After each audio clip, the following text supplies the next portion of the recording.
தமிழுக்கும் தமிழனுக்கும் வணக்கம். உலகம் பறந்து விரிந்த இந்த பிரபஞ்சத்தின் ஆதி அந்தமாய் வாழும் ஜீவராசிகளின் இருப்பிடம், உலகின் தோற்றமும் இயக்கமும் அறிவியல் மற்றும் ஆன்மீகத்தின் பிணைப்பாகவே நமது மூதாதையர்களால் நமக்கு உரைக்கப்பட்டிருக்கிறது. அதில் பிரபஞ்சத்தின் தோற்றமும் முடிவும் வெறுமையை ஆதாரமாக கொண்டுள்ளது. தொடக்கமே முடிவாகிறது, ஒரு முடிவே எதற்கும் தொடக்கமாகிறது. இந்த நிகழ்வு முடிவில்லாதது. அறிவியலும் ஆன்மீகமும் ஒன்றிணையும் இந்த புள்ளியின் ஆதாரமாய் ஒரு தத்துவம் விளங்குகிறது.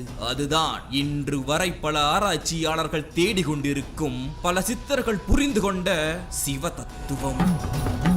அறிவியலுக்கும் ஆன்மீக கடவுளாக பிரதிபலிக்கப்படும் ஈசனுக்கும் பிரபஞ்ச தத்துவத்திற்கும் என்ன தொடர்பு என்ற கேள்விக்கான விடையின் தேடல்தான் இந்த வீடியோ. இந்த வீடியோவை முழுமையாக பார்ப்பதற்கு முன்பு டீப் டாக்ஸ் தமிழ் யூடியூப் சேனலை சப்ஸ்கிரைப் செய்து பெல் ஐகானையும் அழுத்தி விடுங்கள். ஒரு நெடுந்தூர பயணத்திற்கும் அல்லது ஒரு இனிமையான உறக்கத்திற்கும் தேவையான பல்வேறு சிறந்த தமிழ் கதைகள் சிறந்த ஆடியோ வடிவில் ஆடியோ புக்காக நம்முடைய deep talks Tamil audio book channel இருக்கிறது.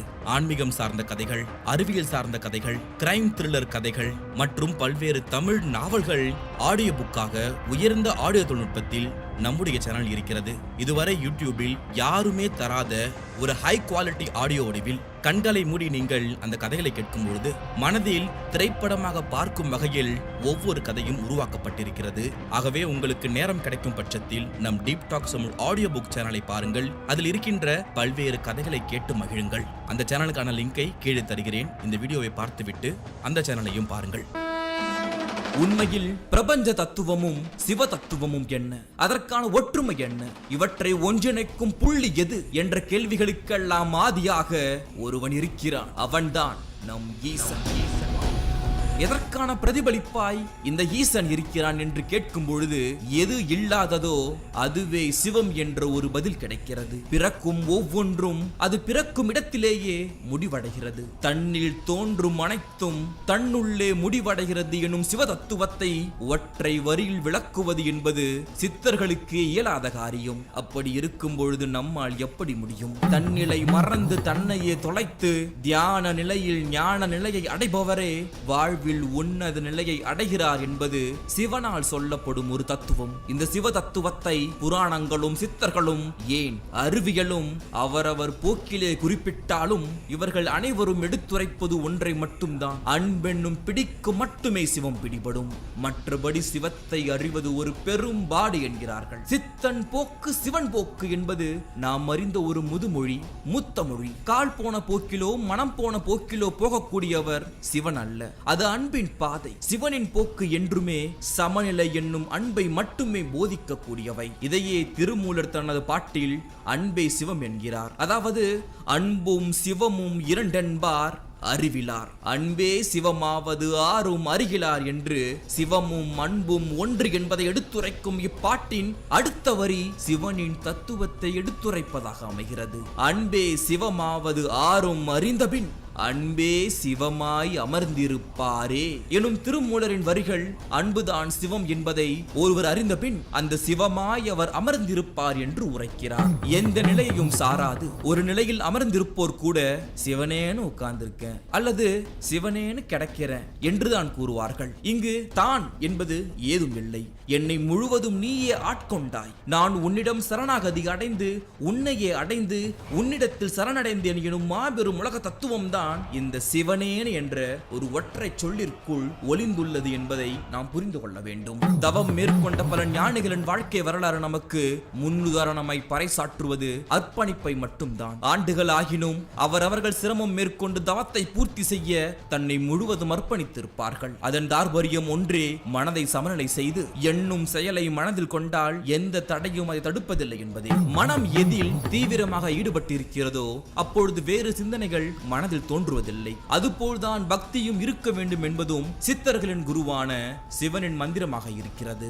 தன்னை மறந்து பரம்பொருளிடம் மனம் வைப்பவர்களுக்கு தம்மை சுற்றி நடக்கும் எதுவும் கண்ணில் தெரியாது. காட்டில் கட்டி வைத்திருந்த குதிரை கட்டவிழ்த்து கொண்டு ஓடுவதை கண்ட வீரர்கள் அதை துரத்தி கொண்டு வருகின்றனர். ஒரு குடிலை அந்த குதிரை கடந்ததை அந்த வீரர்கள் பார்த்த பின்பு அதன் போக்கை தவறவிட்டனர். அந்த குடிசையில் இருந்த ஒரு முதியவரிடம் அந்த குதிரை எந்த வழி சென்றது என்று கேட்க தான் அதை கவனிக்கவில்லை என்று கூறுகிறார். இந்த பகல் நேரத்தில் தங்கள் கண் முன்னே சென்ற இந்த குதிரையை நீங்கள் காணவில்லை என்று பொய் கூறுவதா என்று ஆத்திரமாக கேட்க அதற்கு அவர் பொறுமையாக இறைவனை தியானித்துக் கொண்டிருக்கிறேன் என்று சொல்ல அதை உணர்ந்த அந்த வீரர்களும் தங்கள் வழியில் செல்கிறார்கள். இந்த கதை நமக்கு உணர்த்தும் செய்தி நமது வாழ்வில் நாம் அன்றாடம் உணரும் செய்திதான். நம்மில் பலர் வகுப்பறையில் பாடம் நடந்து கொண்டிருக்கும் சமயம் உடலும் கண்களும் உருவமும் வகுப்பறையில் இருந்தாலும் நம் மனம் எங்கோ சென்று வந்திருக்கும். அந்த நேரத்தில் நம் கண் கண்ட காட்சி கூட மனதில் நிற்காது.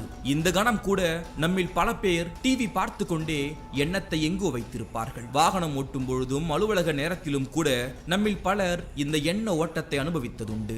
இதன் காரணமாகத்தான் பல்லாயிரம் ஆண்டுகளுக்கு முன்னரே எண்ணங்களை ஒருங்கிணைக்கும் மந்திரத்தையும் பக்தி மார்க்கமாக முன்னோர்கள் சொல்லி வைத்தனர். எண்ணத்தின் வலிமை அதீதமானது. அதன் காரணமாகவே ஆன்மீகத்திற்கும் வாழ்வியலுக்குமான முடிச்சு இந்த எண்ணங்களின் மூலமாக வளர்ந்து வந்திருக்கிறது.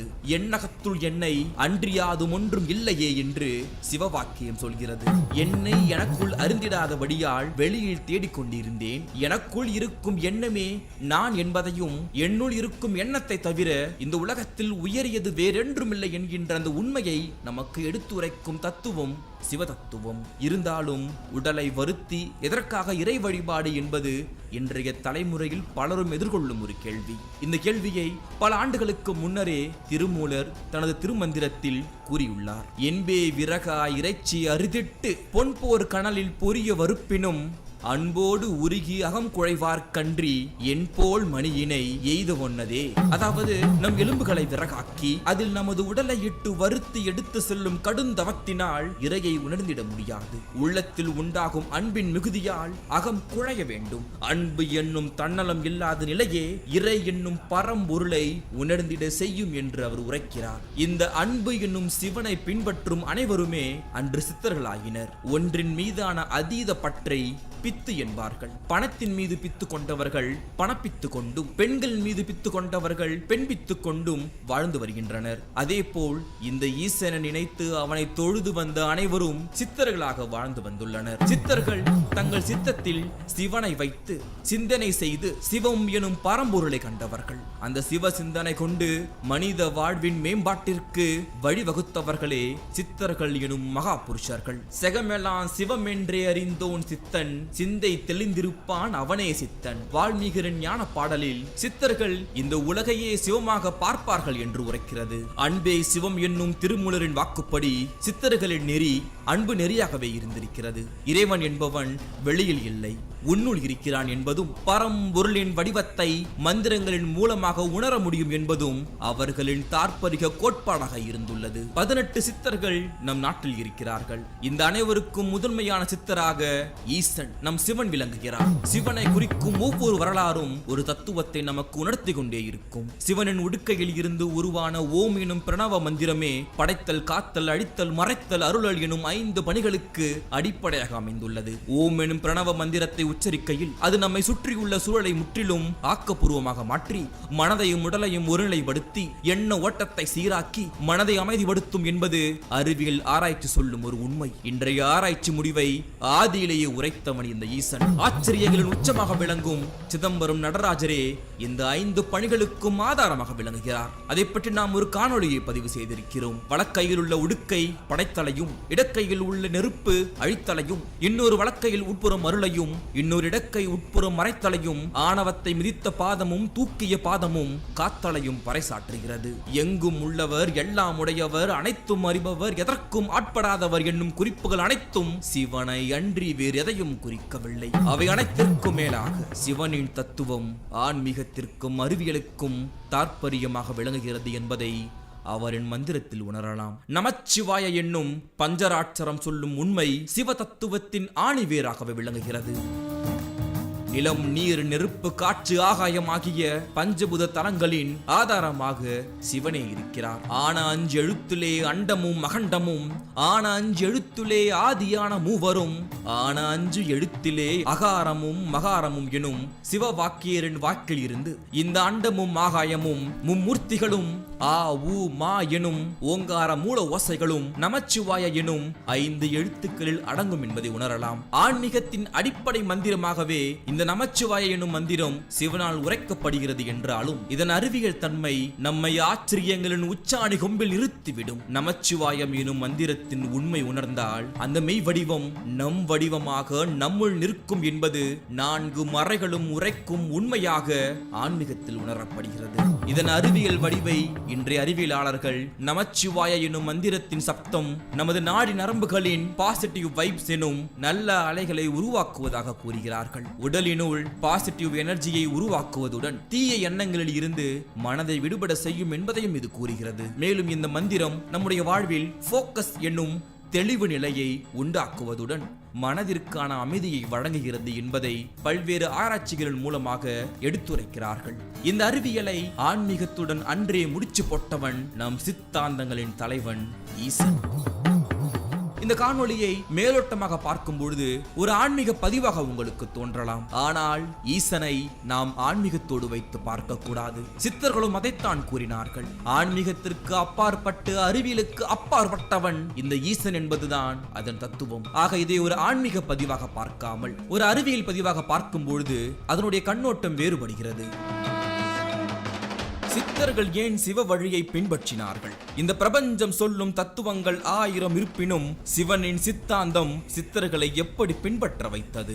என்னவென்று சொல்லுவேன் இலக்கணம் இல்லாததை பண்ணுகின்ற செந்தமிழ் பதங்கடந்த பண்பேன மின்னகத்தில் மின்னொடுங்கி மின்னணு ஆனவாறு போல் என் அகத்துள் ஈசனும் யானும் அல்லதில்லையே.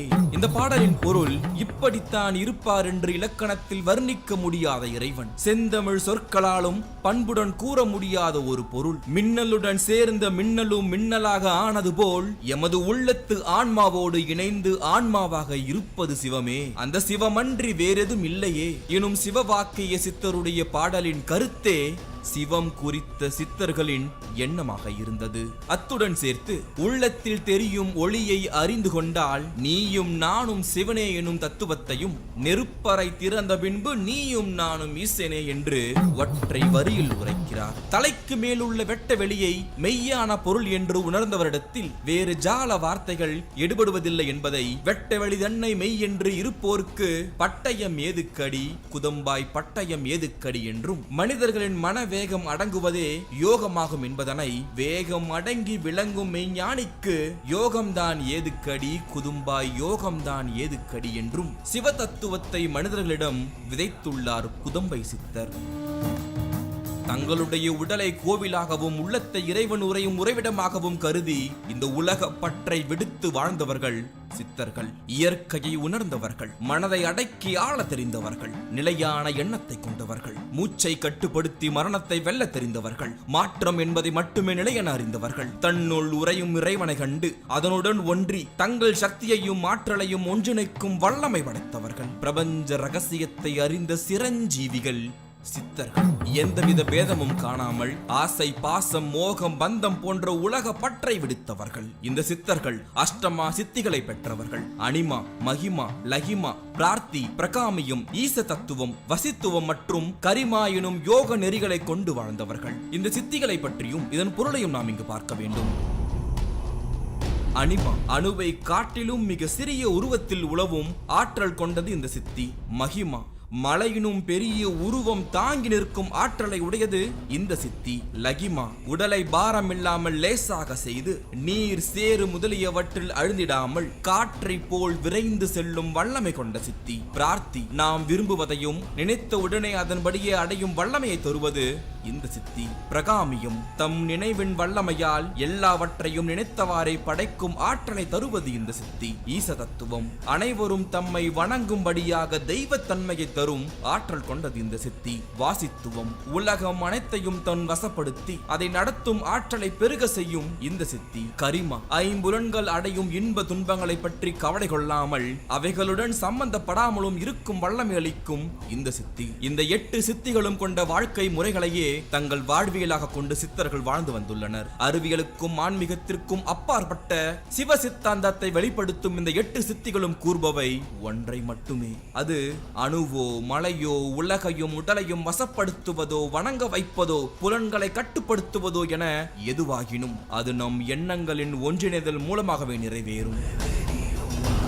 இன்றைய காலத்தில் தன்னம்பிக்கை எனும் பெயரில் வாழ்க்கையை முன்னேற்ற கான்சென்ட்ரேஷன், டெடிகேஷன், மெடிடேஷன் எனும் எண்ண ஒருங்கிணைப்புகளையே ஒவ்வொரு சித்தரும் அன்றே சொல்லி வைத்துள்ளனர். இந்த உலகம் உருவானதில் இருந்தே ஒவ்வொரு மக்களும் தமக்கென ஒரு கடவுளை வழிபட்டு வந்துள்ளனர். தங்கள் நம்பிக்கைக்கும் வாழ்வியல் முறைகளுக்கும் ஒரு அச்சாணியாய் அவர்கள் உணர்ந்த தத்துவத்தை அடுத்த தலைமுறைக்கு கொண்டு சேர்ப்பதற்கு அவர்கள் கையாண்டதுதான் இறை நம்பிக்கை. அந்த இறை நம்பிக்கை மூலம் ஒவ்வொருவரும் சொல்லிக் கொண்டிருப்பது உன்னை நீ உணர்ந்து கொள் என்பதுதான். இவை அனைத்திற்கும் ஆதாரமாய் நிற்பதுதான் சிவம் எனும் பரம்பொருள். சிவனை குறிக்கும் ஒவ்வொரு பொருளும் ஒரு விளக்கவியலை நம்மிடம் தந்து கொண்டே இருக்கிறது.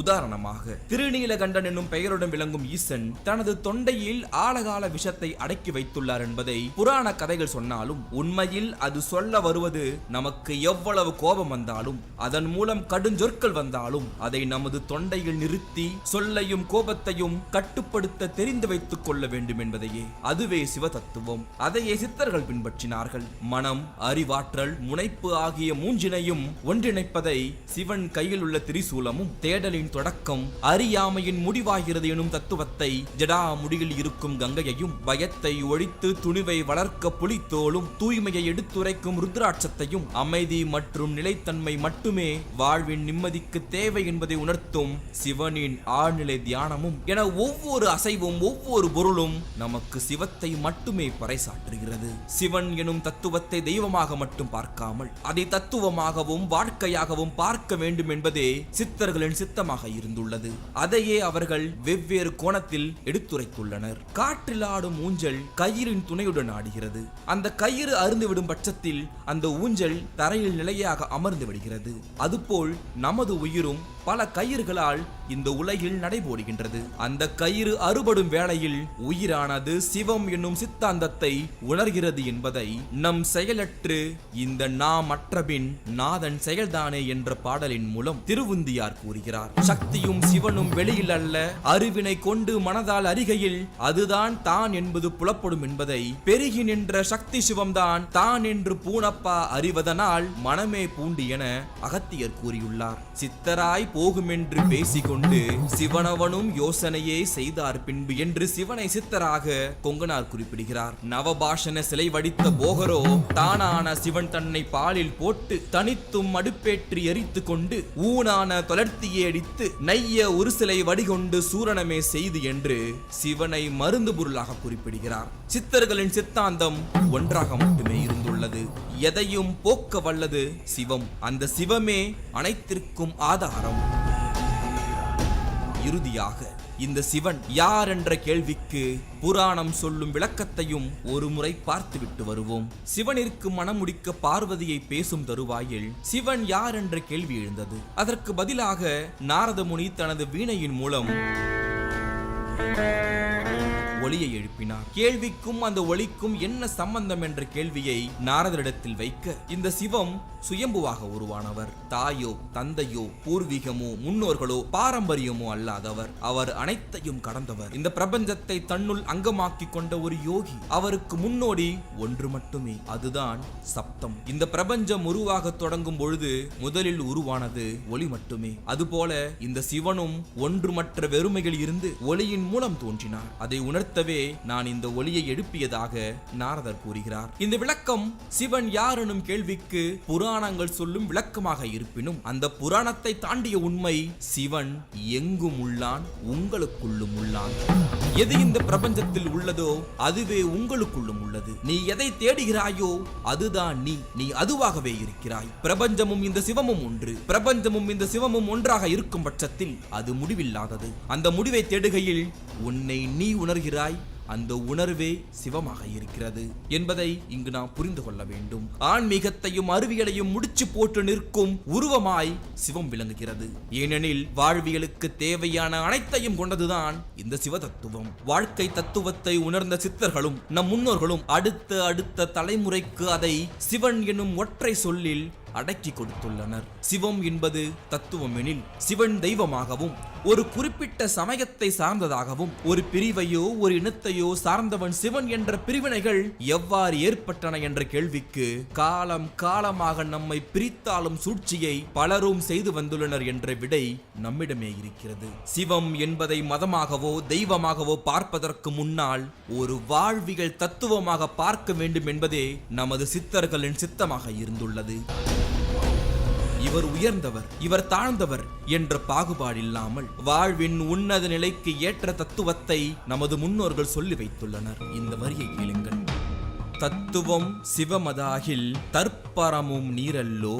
அதாவது தத்துவம் சிவமானால் அதை முழுவதும் அறிந்தவர் நீங்கள்தானே.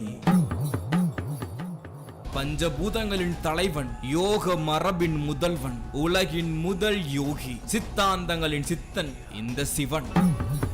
சிவன் எனும் சொல்லுக்கு அர்த்தம் எது இல்லாததோ அது என்று பொருள்படும். இன்றைய நவீன அறிவியல் நமக்கு சொல்லும் பொருளும் சிவ தத்துவமும் ஒன்றே. பறந்து விரிந்த இந்த பிரபஞ்சம் வெறுமையில் தோன்றி வெறுமையில் முடியும் என்பதையே பிரபஞ்ச தத்துவமாக நமக்கு நிரூபிக்கிறது. யோக தத்துவங்களின் தலைவனாக சிவனின் தத்துவமும் இதுதான். தன்னுள் இருந்து பிறக்கும் அனைத்தும் தன்னிடமே திரும்ப முடிகிறது. பிறப்பிற்கு ஆதாரணமான என்னிடமே இந்த பிறப்பும் முடிகிறது எனும் ஆழ்நிலை தத்துவத்தை தந்த யோகிதான் இந்த சிவன்.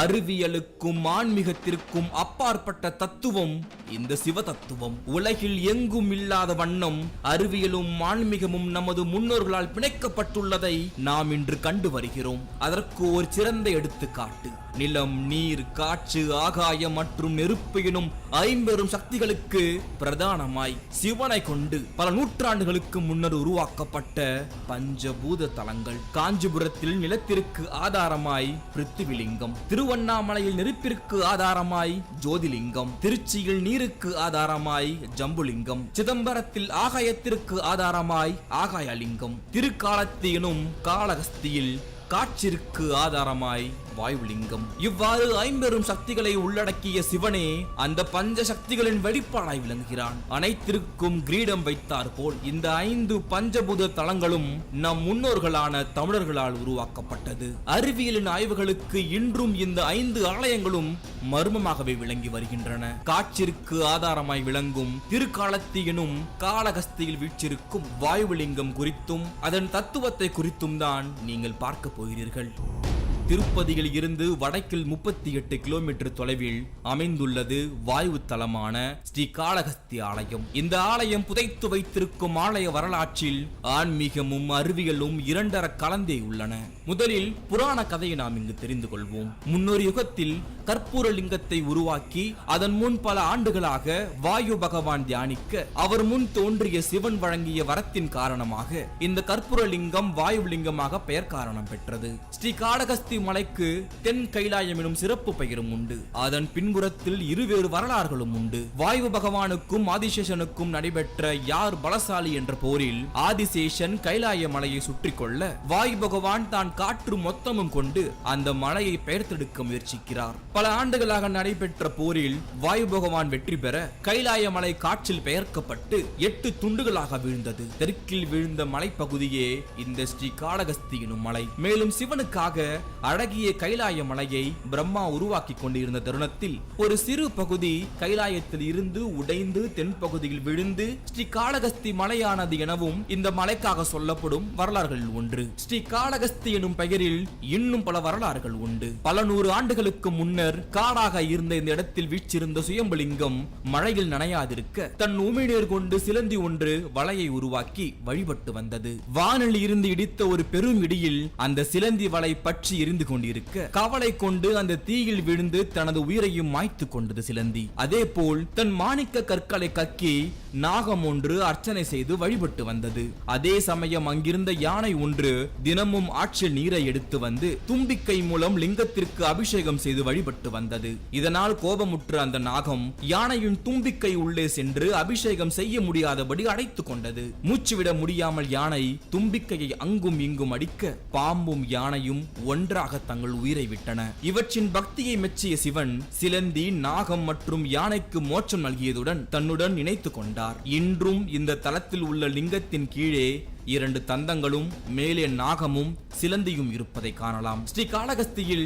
ஸ்ரீ என்பது சிலந்தியையும், காளம் என்பது நாகத்தையும், அத்தி என்பது யானையையும் குறிக்கின்றன.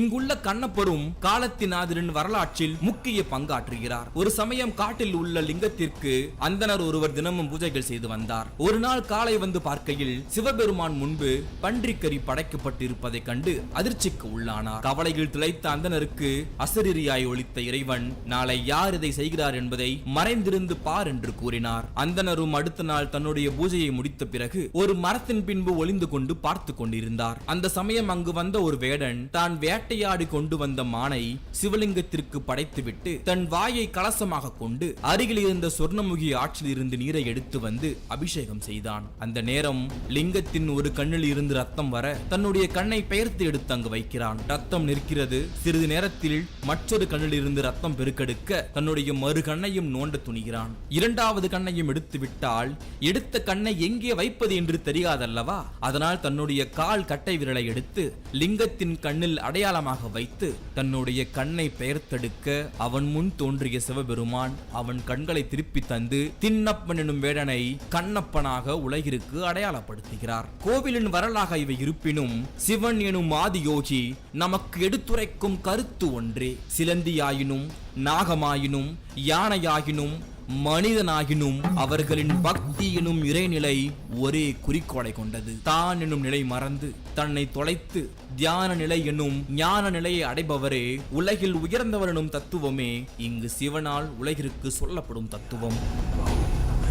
சைவ கடவுளாக போற்றப்படும் சிவன் மாமிசத்தை ஏற்றுக்கொண்டதும் இறைவனை வேடன் ஒருவன் காலால் மிதிக்கும் வரலாற்றை உலகம் அறிய செய்வதும் உமிழ் நீரினால் உருவாக்கப்பட்ட சிலந்தி வளையையும் நாகம் கக்கிய மாணிக்கத்தையும் யானை செய்த அபிஷேகத்தையும் சிவன் ஏற்றுக்கொண்டது அவர்களின் ஆத்மார்த்தமான பக்தி எனும் நிலையை உலகம் அறிந்து கொள்ளவே. வாயு பகவான் உருவாக்கியது கற்பூரலிங்கம். அதனால் இங்கு வரும் பக்தர்களுக்கு பச்சை கற்பூரத்தை பன்னீர் விட்டு அரைத்து தீர்த்தமாக சங்கில் வைத்து அதையே பிரசாதமாக பக்தர்களுக்கு வழங்குகின்றனர். இவ்வளவு சிறப்பு மிக்க கோயிலில் பச்சை கற்பூர தீர்த்தம் ஏன் பிரதான பிரசாதமாக வழங்கப்படுகிறது என்று யோசித்து பார்க்கையில் அதற்கும் ஆச்சரியமான பதிலே கிடைக்கிறது. பச்சை கற்பூர தீர்த்தம் சுவாச கோளாறுகளை குணப்படுத்தும், மேலும் நேர்மறை எண்ணங்களை அதிகரிக்கும் தன்மை கொண்டது. காற்றுக்கான ஆலயத்தில் நமது சுவாசம் தொடர்பான ஆரோக்கியத்திற்கு பிரசாதம் வழங்கப்படுகிறது என்பது அறிவியலுக்கும் அப்பாற்பட்ட சிந்தனையாகவே விளங்குகிறது. காலத்தினாதர் வீற்றிருக்கும் கருவறை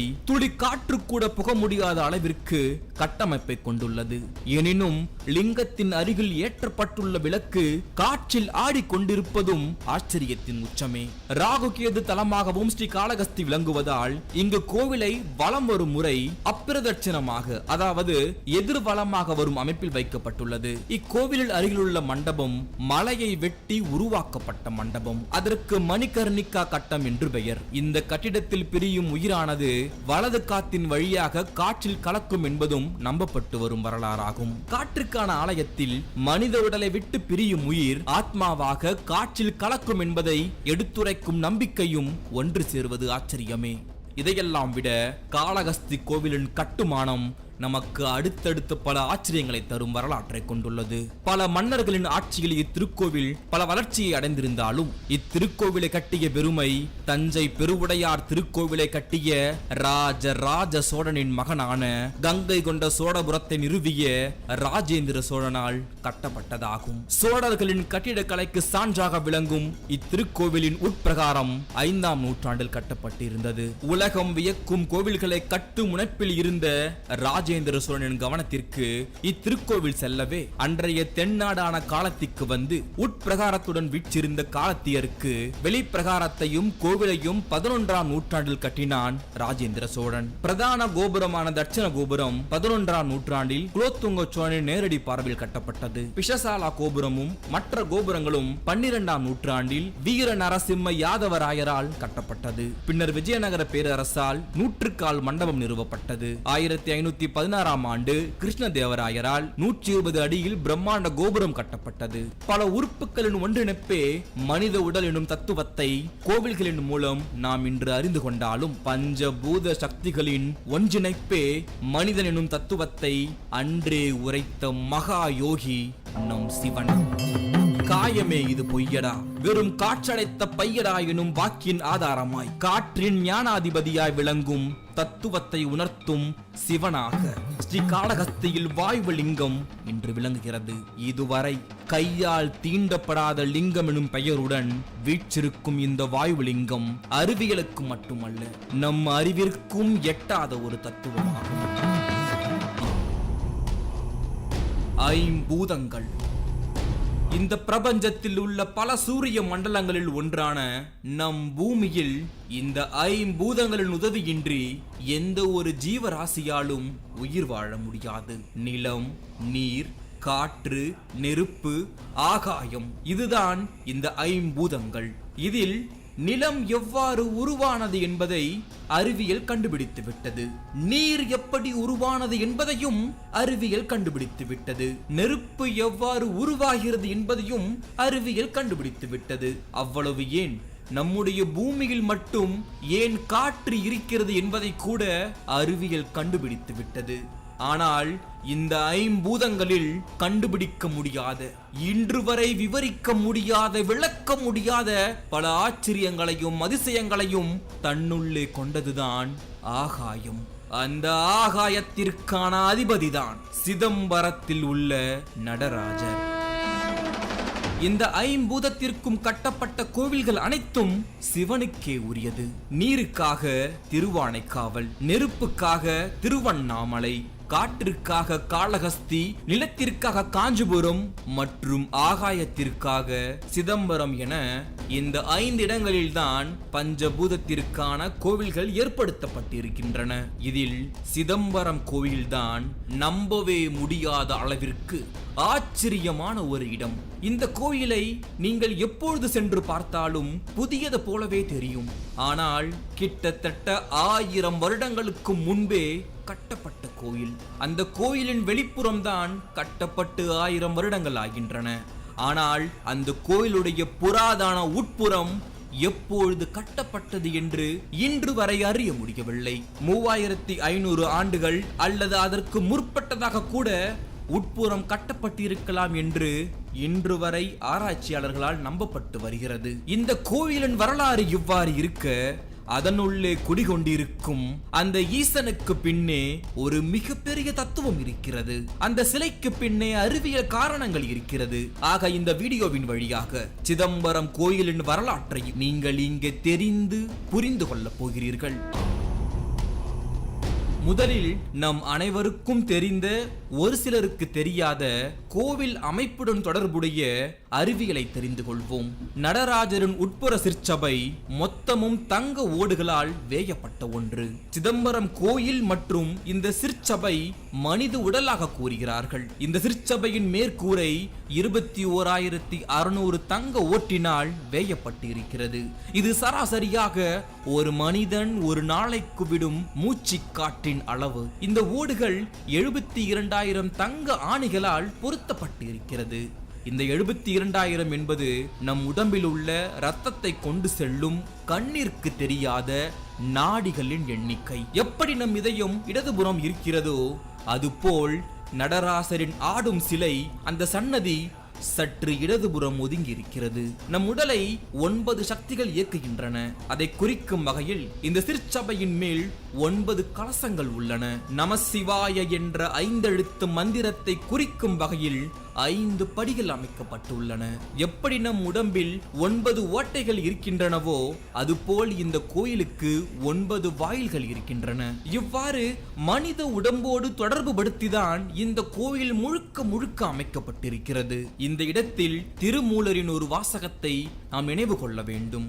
உள்ளம் பெருங்கோயில் ஊனுடம்பு ஆலயம், வள்ளர் பெருமானுக்கு வாய் கோபுர வாசல், தெள்ள தெளிந்தாருக்கு சீவன் சிவலிங்கம், கள்ளப்புலன் 5ம் காளாமணி விளக்கே என்று அவர் கூறியுள்ளார். நம் மனித உடலில் 96 தத்துவங்கள் உள்ளது என்று நம் இந்திய சித்த மருத்துவம் கூறுகிறது. நம் சித்தர்கள் அசைக்க முடியாத ஒரு நம்பிக்கையை கொண்டிருந்தார்கள். அது என்ன தெரியுமா? மனிதனும் உலகமும் இரண்டர கலந்த இரண்டும் ஒன்றே என்று அவர்கள் உறுதியாக நம்பினார்கள்.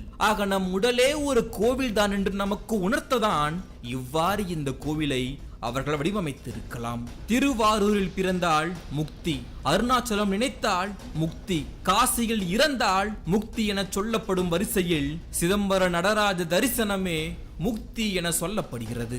முக்கியமாக இந்த கோவில் கட்டுமானமானது ஒரு அரசனால் கட்டப்படவில்லை. தமிழ்நாட்டை ஆண்ட பல மன்னர்களால் இந்த கோயில் அவர்களுடைய காலங்களில் படிப்படியாக கட்டப்பட்டிருக்கிறது. முதலில் சரித்திரபூர்வமாக பார்த்தால் சிதம்பரம் கோயில் பல்லவர்கள் காலத்தில் கிபி 6ஆம் நூற்றாண்டில் இருந்து 9ஆம் நூற்றாண்டு வரையிலும், அதற்கு பின்பு வந்த பிற்கால சோழர்கள் 9ஆம் நூற்றாண்டில் இருந்து 12ஆம் நூற்றாண்டு வரையிலும், பின்பு பாண்டியர்கள் 12ஆம் நூற்றாண்டில் இருந்து 14ஆம் நூற்றாண்டு வரையிலும் கோயிலுக்கு திருப்பணிகளை செய்திருப்பதாக சரித்திரபூர்வ தகவல்கள் சொல்கின்றன. அதற்கு பின்னர் வந்த விஜயநகர சாம்ராஜ்ய மன்னர்களும் அவர்களுக்கு பின் வந்த நாயக்கர்களும் சிதம்பரம் கோவிலுக்கு பல்வேறு திருப்பணிகளை செய்திருக்கிறார்கள். அதே சமயம் வரலாற்றில் பல மன்னர்களால், ஏன் பல பக்தர்களால் கூட அதிக முறை காப்பாற்றப்பட்டு மறைத்து வைக்கப்பட்ட கடவுளும் சிதம்பரம் நடராஜர் தான். ஆம், பல முறை சிதம்பரத்தை விட்டு நடராசர் வெளியே வந்து மறைத்து வைக்கப்பட்டு இருக்கிறார். அதற்கு பல காரணமும் இருக்கின்றன. முகமதியர்கள் படையெடுப்பின் பொழுது தென்னாட்டிற்கு வந்த அவுரங்கசீப்பின் படைகள் செஞ்சியில் தங்கி இருந்த பொழுது, அப்பொழுது நடராஜருக்கும் கோவிலுக்கும் ஆபத்து நேருமோ என்று எண்ணிய தில்லை தீட்சிதர்கள் நடராஜரை இடம்பெயர்த்து திருவாரூருக்கு எடுத்து சென்றதாக ஒரு குறிப்பும், ஹைதர் அலி காலத்திலும் ஒரு முறை நடராஜர் இடம்பெயர்ந்ததாகவும் சொல்கிறார்கள். இதற்கான ஆதாரங்கள் ஆயிரங்கால் மண்டபத்தில் உள்ள கல்வெட்டுகள் இருப்பதாகவும் கூறப்படுகிறது. மராட்டிய மன்னன் சாம்பா காலத்து செப்பேடுகளிலும் இந்த தகவல் வடமொழி மற்றும் தமிழிலும் இரண்டிலும் பொறிக்கப்பட்டிருக்கிறது. சிதம்பரம் கோவிலின் உட்புறத்தை நீங்கள் நன்றாக பார்த்தால் அந்த வடிவமைப்பும் கேரளாவில் உள்ள கோவிலின் வடிவமைப்பும் ஒன்றாகவே தெரியும். அவ்வளவு ஏன், சிதம்பரம் கோவிலின் சிஸ்தபையை அம்பலம் என்று அழைப்பார்கள். கேரளாவிலும் கோவில்களை அம்பலம் என்று தான் அழைப்பார்கள். அதே போல் நடராஜரை தரிசிக்க விரும்புபவர்கள் அருகே சென்று பார்க்க வேண்டும் என்றால் ஆண்கள் சட்டையை கழற்றிவிட்டுதான் சென்று பார்க்க வேண்டும். கேரளாவில் உள்ள கோவில்களுக்கும் அதே நடைமுறைதான். ஆக எப்படி இந்த கலாச்சார ஒற்றுமை ஒன்றாக இருக்கிறது என்று ஆராய்ந்து பார்க்கும் பொழுதுதான் ஒரு விஷயம் புலப்படுகிறது. ஒவ்வொரு காலகட்டத்திலும் நடராஜருக்கு பலவிதமான தீங்குகள் வந்திருக்கின்றன. அதாவது ஒவ்வொரு முறை மன்னர்கள் புதிதாக அந்த நாட்டிற்கு படையெடுக்கும் போதெல்லாம் அந்த நாட்டில் உள்ள கோயில்கள் மேல்தான் குறிவைப்பார்கள். முக்கியமாக வடநாட்டு மன்னர்கள் இந்த பகுதியில் படையெடுக்கும் பொழுது நடராஜரை காப்பாற்றும் பொருட்டு அந்த சிலையை தூக்கி கொண்டு திருவாரூருக்கும் கேரளாவில் உள்ள திருச்சூருக்கும் ஆலப்புழாவிற்கும் அந்தந்த காலகட்டத்தில் வாழ்ந்த தீட்சிதர்கள் எடுத்து சென்றார்கள். ஒரு சில காலகட்டங்களில் எதிரிகளை திசை திருப்புவதற்காக பல தீட்சிதர்கள் சிற்சபையின் மேலே உள்ள பொன்னால் வேய்ந்த கோபுரத்தில் மேல் ஏறி உயிரை விட்டதாகவும் கூறப்படுகிறது. வேறு சிலர் மூலவரான நடராஜரை எடுத்துக்கொண்டு கேரளாவில் பல பகுதிக்கு சென்று மறைந்து இருந்ததாகவும் கூறப்படுகிறது. அவ்வாறு நடராஜரை மறைத்து வைத்த பல இடங்களின் வாயிலாகத்தான் கேரளாவிலும் கோவில்கள் உருவாக்கப்பட்டிருக்கலாம் என்றும், நடராஜரின் மற்றொரு பெயரான அம்பலநாதர் என்ற பெயரின் வழியாக கேரளாவில் உள்ள கோவில்களுக்கு அம்பலம் என்ற பெயர் வந்திருக்கலாம் என்ற கூற்றும் இருக்கிறது. வைஷ்ணவர்களுக்கு கோவில் என்றால் அது ஸ்ரீரங்கத்தை குறிக்கும். அதுபோல் சைவர்களுக்கு கோவில் என்றாலே அது சிதம்பரம் மட்டும்தான்.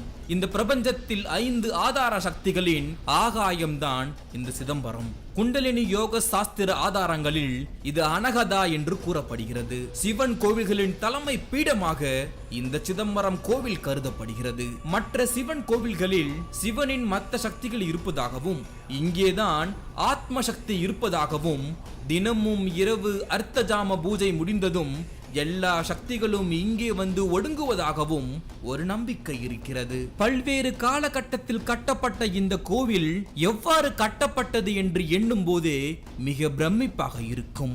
ஏனென்றால் 2 பெரிய நதிகளுக்கு இடையில் உள்ள வண்டல் மண்ணால் நிறைந்த இந்த பகுதியில் கற்கள் எங்கிருந்து கொண்டு வரப்பட்டன என்று இன்று வரை ஆய்வாளர்கள் வியப்பில் இருக்கிறார்கள். சுற்று வட்டாரம் 40 மைலுக்கு எங்கேயும் மலைகளோ அல்லது கற்கள் கிடைக்கக்கூடிய எந்தவித தடயமோ இல்லாத சூழ்நிலையில் கோவிலை சுற்றியுள்ள சுவர்களில் பல இடங்களில் சிற்பங்கள் செதுக்கப்பட்டிருக்கின்றன. கோவிலுக்கு உள்ளே கற்களால் தளங்களை பதித்திருக்கிறார்கள். அது மட்டுமில்லாமல் ஒரே கல்லினால் செய்யப்பட்ட 1000 தூண்களை கொண்ட பெரிய 1000 மண்டபத்தையும் அமைத்திருக்கிறார்கள். இதெல்லாம் விட கோவிலுக்கு உள்ளே 150 அடி நீளமும் 100 அடி அகலமும் கொண்ட பெரிய ஆழத்தோடு பெரிய பெரிய கற்களால் ஆன நீல படிகளையும் கொண்டு அமைத்திருக்கிறார்கள். இதையெல்லாம் கிட்டத்தட்ட 1000-1500 வருடங்களுக்கு முன்பே செய்திருக்கிறார்கள். மேலும் நூற்றுக்கணக்கான ஏக்கர் நிலங்களை இந்த கோவிலின் சொத்துக்களாக இருந்திருக்கின்றன. ஏராளமான ஆபரணங்களும் நவரத்தின மணிகளும் இந்த கோவிலுக்கு சொத்தாக இருந்திருக்கின்றன. ஆனால் சமீபத்தில் வந்த வெள்ளையர்கள் காலத்தில் கோவில்களில் பெருஞ்சொத்துக்கள் அனைத்தும் அவர்களின் கட்டுப்பாட்டில் வந்ததன் காரணமாக அதெல்லாம் மாயமாகி போய்விட்டது. முக்கியமாக 2வது உலகப் போரை நடத்த ஏற்பட்ட செலவில் பெரும் பகுதி இந்திய கோவில்களில் இருந்து கொள்ளையடிக்கப்பட்ட செல்வத்தில் இருந்துதான் அவர்கள் செலவு செய்திருக்கிறார்கள். அதில் இந்த சிதம்பரம் கோவிலும் மிக முக்கிய பங்கு வகித்த ஒன்று. இந்த கோவிலுக்கு என்று தனி சிறப்புகள் பல இருக்கின்றன. எல்லா சிவன் கோவில்களிலும் கால பைரவர் தான் காவல் தெய்வம். சிவனால் நியமிக்கப்பட்ட இவர் சிவனின் அவதாரங்களில் ஒன்றாகவே இன்று வரை கருதப்பட்டு வருகிறார். அந்த காலங்களில் கோவிலை பூட்டி சாவியை கால பைரவர் சன்னதியில் வைத்துவிட்டுத்தான் போய்விடுவார்களாம். சிதம்பரம் கோவிலிலும் பல நூற்றாண்டுகளுக்கு முன்பு தினசரி பூஜை முடிந்ததும் இரவில் கால பைரவர் சன்னதியில் அன்றைய பூஜை செய்யும் தீட்சிதர் ஒரு தாமிர தட்டை வைத்துவிட்டு வருவார் என்றும் காலையில் அது தங்கமாய் மாறி இருக்கும் என்றும் நம்பப்பட்டிருக்கிறது. அந்த தங்க தட்டை வைத்துக் கொண்டுதான் தீட்சிதர்கள் தங்கள் வாழ்நாள் செலவிற்கு வழிபார்த்து கொண்டதாகவும் சொல்லப்படுகிறது. இந்த செவி வழி செய்திகளால் தான் அந்த கோவிலில் இருக்கும் பைரவருக்கு ஸ்வர்ண ஆகர்ஷண பைரவர் என்ற பெயரும் ஏற்பட்டிருக்கலாம் என்று சொல்லப்படுகிறது. முக்கியமாக இந்த கோவிலில் சந்திர மௌலீஸ்வரர் என்ற ஒரு ஸ்படிக லிங்கம் இருக்கிறது. இந்த கோவிலுக்கு சென்ற பல மனிதர்கள் எத்தனை பேர் இந்த சந்திர மௌலீஸ்வரரை பார்த்திருப்பீர்கள் என்று தெரியவில்லை. இதில் ஆச்சரியப்பட வைக்கும் விஷயம் என்னவென்றால் இந்த லிங்க உருவத்தின் காலமும் வரையறுக்கப்படவில்லை. ஏனென்றால் நடராஜர் சிலை எப்பொழுது உருவாக்கப்பட்டதோ அப்பொழுது முதல் இன்று வரை அந்த லிங்கமும் அன்று இருப்பதாக நம்பப்படுகிறது. அதேபோல் கிட்டத்தட்ட நடராஜரின் பிரதி வடிவமாக அந்த சிலையை போலவே ஒரு மரகத கல்லாலான நடராஜர் சிலை இருக்கிறது.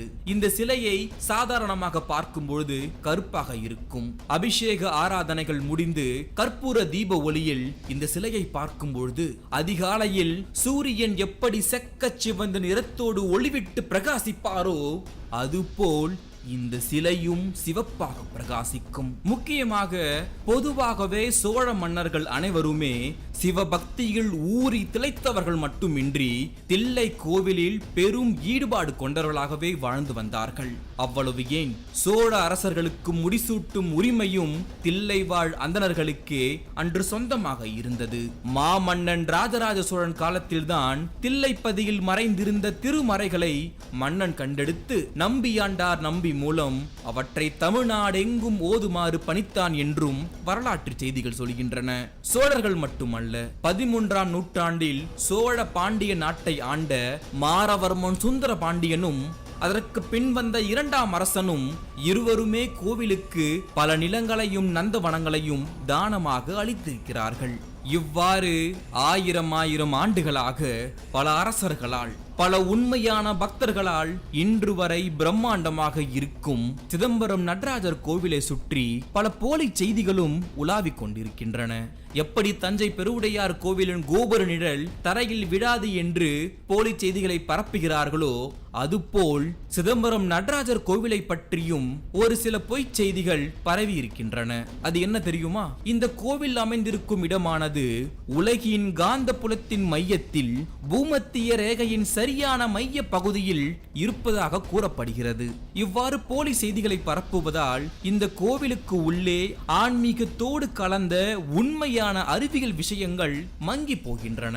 இந்திய அரசின் விஞ்ஞானியும் அறிவியல் எழுத்தாளருமான வெங்கடேஸ்வரன் இந்த போலி செய்திகளுக்கு அறிவியல் பூர்வமாக முற்றுப்புள்ளி வைத்தார். அது என்ன தெரியுமா? பூமியின் காந்த மைய கோடானது நிலநடு கோடு போல நேர்கோடாக இருக்காது என்றும் சூரியனில் இருந்து வெளியாகும் அயனி பொருட்களுக்கு ஏற்ப 10-15 கிலோமீட்டர் மேலும் கீழும் சென்று கொண்டே இருக்கும் என்றும் அந்த கோடு தமிழ்நாட்டில் திருநெல்வேலி அருகே கடந்து செல்கிறது என்றும் கூறுகிறார். இதனால்தான் மும்பையை தலைமையிடமாக கொண்டு இயங்கும் இந்திய புவிகாந்த ஆய்வு நிறுவனம் திருநெல்வேலியில் தனது ஆய்வு மையத்தை அமைத்து இந்த கோட்டை கண்காணித்து வருகிறது என்று அவர் கூறுகிறார். பூமியின் மைய புள்ளி நடராஜர் காலுக்கு கீழே இல்லை. ஏனென்றால் பூமி என்பது ஒரு உருண்டை என்னும் பொழுது அந்த உருண்டையின் மேற்பரப்பிற்கு என்று மையம் எதுவும் இருக்காது. ஒரு பந்தின் மேற்பரப்பில் இதுதான் இந்த பந்தின் மையம் என்று எப்படி கூற முடியும்? அவ்வாறு சொல்வது அறிவியல் என்னும் பெயரில் பகிரப்படும் ஒரு கட்டுக்கதை என்று அவர் சொன்னார். ஆக இந்த கோவிலுக்குள்ளே உண்மையாகவே இருக்கும் அந்த அறிவியல் என்ன தெரியுமா?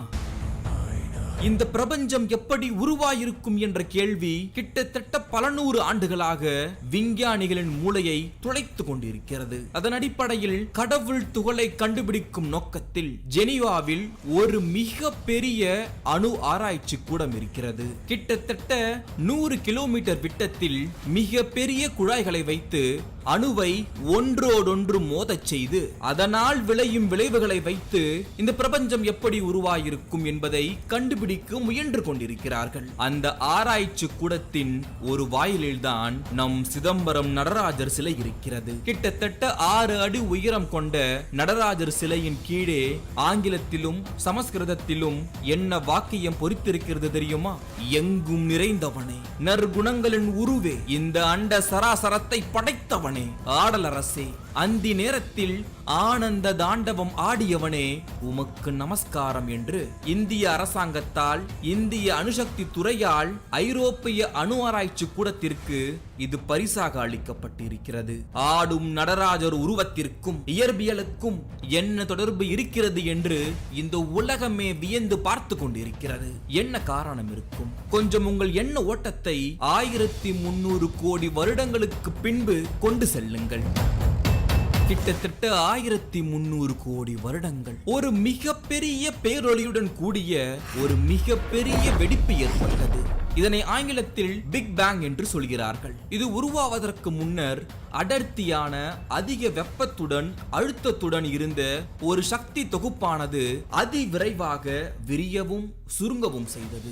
மாறி மாறி சூடும் குளிர்ச்சியும் ஏற்படவே அது இந்த பிரபஞ்சத்தில் ஒரு மிக பெரிய வெடிப்பாக ஏற்படுகிறது. இப்படி ஒரு பெரு வெடிப்புக்கு பின்னர் இந்த பிரபஞ்சம் விரிவடைய அதிக வெப்பம் காரணமாய் இந்த சக்தி தொகுப்பு சிறு துகள்களாய் பிரிய தொடங்குகிறது.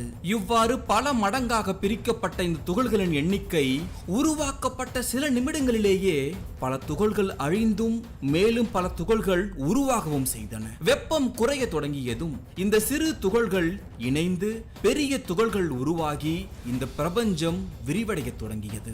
இவ்வாறு பல சிறு துகள்கள் சேர்ந்து இந்த பிரபஞ்சம் உருவானது. இன்றும் கூட இந்த பிரபஞ்சத்தின் ஏதோ ஒரு மூலையில் சிறு சிறு அணு துகள்கள் சேர்ந்து பெரிய பகுதிகளாய் உருவாகி கொண்டு தான் இருக்கின்றன.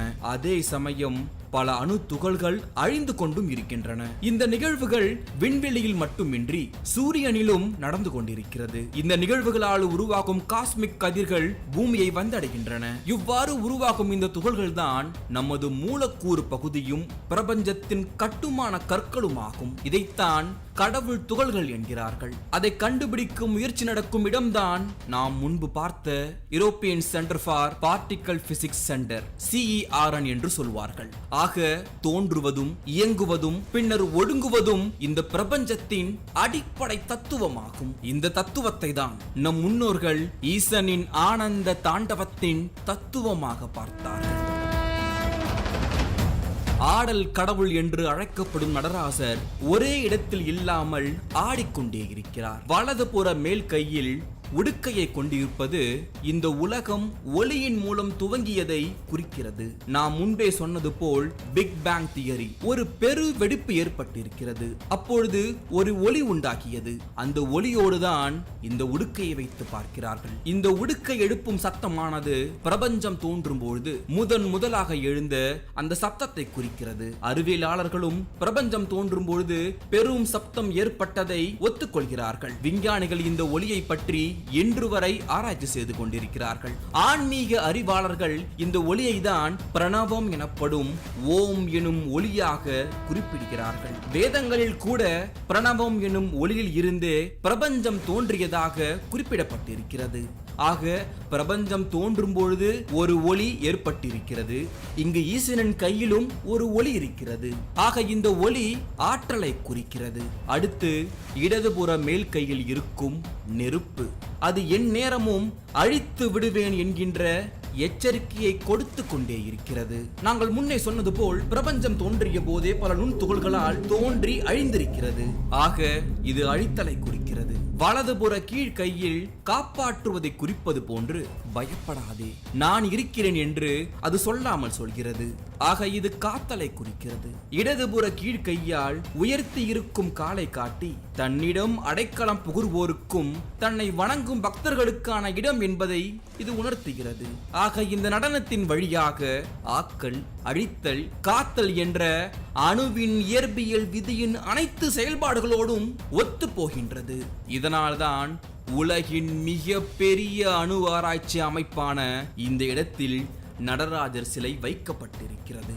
இது மட்டும் இல்லாமல் நடராஜர் சிலையில் இருக்கும் பல குறியீடுகள் நமக்கு ஏதோ ஒன்றை உணர்த்தி கொண்டே இருக்கிறது. அறிவியல் ஒருபுறம் இருக்க, தத்துவத்தின் அடிப்படையிலும் அது நமக்கு பல கருத்துக்களை உணர்த்தி கொண்டே இருக்கிறது. பாம்பு, அரவம் என்று சொல்வார்கள். இதை காலத்தோடு வைத்து பார்க்கிறார்கள். என்னுடைய முந்தைய பதிவில் கூட பாம்பை காலத்தோடு வைத்து பார்ப்பதை குறிப்பிட்டிருக்கிறேன். காலம் பிறரை மிரட்டும், ஆனால் முக்காலமும் அந்த காலகாலன் கால பைரவன் கட்டுக்குள் இருக்கும் என்பதை உணர்த்தி குறிப்பதுதான் இந்த நாகம். உயர்த்திய திருவடியும் முத்திரை கரங்களும் உயிர்கள் யாவிலும் இறைவன் இருப்பதையும் எல்லா உயிரும் இறைவனுள் ஒடுங்கும் என்பதை இது புரிய வைக்கிறது. அடுத்து அந்த பத்மபீடம், ஈசனின் பாதத்தை சரணடைந்தவர்களுக்கு மறுபிறவி இல்லை என்பதை அறிய செய்யும் அடையாளமாக இது பார்க்கப்படுகிறது. அடுத்து திருவாசி என்று சொல்லப்படும் இந்த குறியீடுகள், பிறவிகள் மீண்டும் மீண்டும் வருவது தெய்வத்தின் செயலே என்று குறித்து சொல்லும் சுடர்தான் இந்த திருவாசி. அது மட்டுமில்லாமல் இந்த திருவாசி சுழன்று கொண்டே இருக்கும் ஒரு சக்கரம் என்ற இயற்பியல் தத்துவத்தை குறிப்பதாக இருக்கிறது. அடுத்து பிறை நிலா, வாழ்க்கையில் தேய்தலும் வளர்தலும் மாறி மாறி நிகழ்வது என்பது அவரவர்களின் விதி பயன் என்பதை சொல்லாமல் சொல்கிறது. இறுதியாக திருவடி கீழ் இருக்கும் முயலகன், இவன் ஆணவத்தை குறிப்பவன்.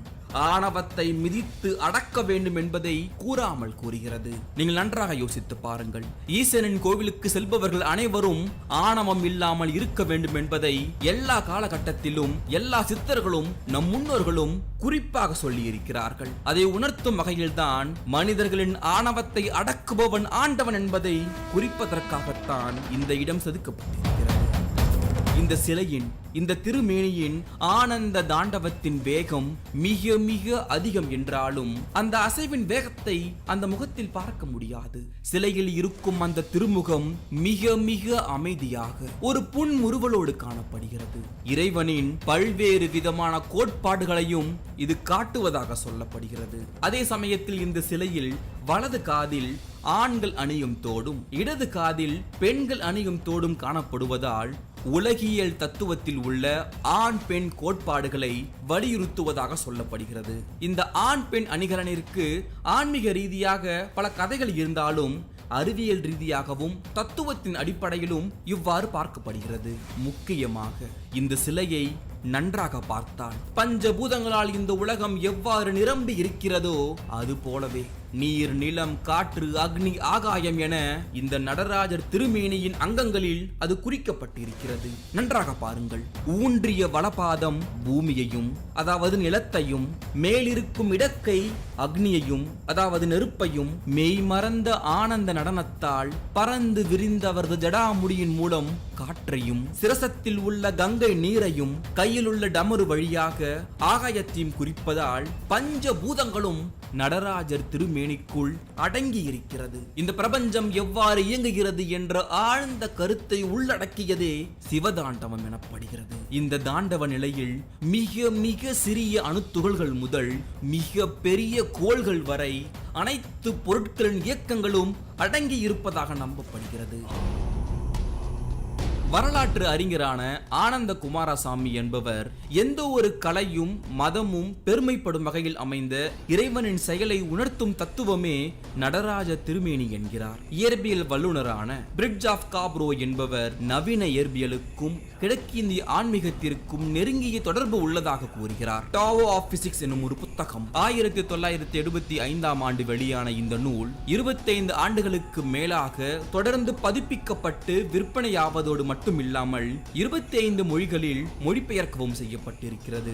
இந்த நூலின் ஆசிரியர் தெளிவாக சொல்கிறார், நவீன இயற்பியலின்படி ஆக்கல் அழித்தலின் தாளம் அதாவது ரிதம் என்பது காலங்களில் ஏற்படும் மாற்றம், பிறப்பு இறப்பு ஆகிய மாற்றங்கள் மற்றும் எல்லா விதமான உயிர் பொருள் சார்பில்லாத மூலக்கூறுகளின் உட்பொருளாகும் என்கிறார். நவீன இயற்பியல் அறிஞர்களுக்கு இந்த சிவ தாண்டவம் என்பது ஒரு நுண் அணுவின் தாண்டவமாகவே பார்க்கப்படுகிறது என்கிறார். பண்டைய கலைஞர்கள் முன்னோர்கள் இந்த தாண்டவத்தை வெண்கல சிலைகளாய் உருவாக்கி இருக்கிறார்கள். ஆனால் இந்த கால விஞ்ஞானிகளோ அதிநவீன சாதனங்களை கொண்டு இந்த தாண்டவத்தை நடத்துகிறார்கள். இவ்வாறு நடராஜ வடிவம் புராணங்களை தாண்டி நம் கலைகளையும் தாண்டி நவீன கால இயற்பியலோடும் ஒன்றி போகிறது. பண்டைய கால இந்தியர்கள் இந்த ஆக்கல், காத்தல், அடித்தல் அடங்கிய தாண்டவத்தை ஒரு இறை வடிவமாக கண்டு அதையே அவர்கள் சிலையாக வடித்தார்கள் என்று quantum physics and the dance of Nataraja என்ற கட்டுரையில் ஜார்ஜ் கால்மரஸ் என்பவர் இந்த தத்துவத்தை பாராட்டி எழுதியிருக்கிறார்.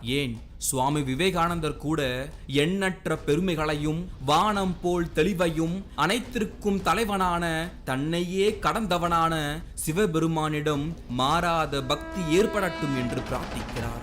இந்து மதத்தை பொறுத்தவரை பிரம்மா படைப்பார், விஷ்ணுவோ காப்பார். ஆனால் ருத்ரனாக பார்க்கப்படும் ஈசன் அழித்தலுக்கான கடவுளாய் இருப்பதோடு மட்டுமில்லாமல் அறிவியலோடு பார்க்கும் பொழுது அவரே உருவாக்குகிறார், அவரே காக்கிறார், அவரே அழிக்கிறார். இவ்வாறு நம் முன்னோர்களின் வரலாற்றை நாம் புரிந்து கொள்வதன் மூலம் இன்னும் பல அறிவியல் உண்மைகளையும் வாழ்க்கை தத்துவங்களையும் தெரிந்து கொள்ள முடிகிறது.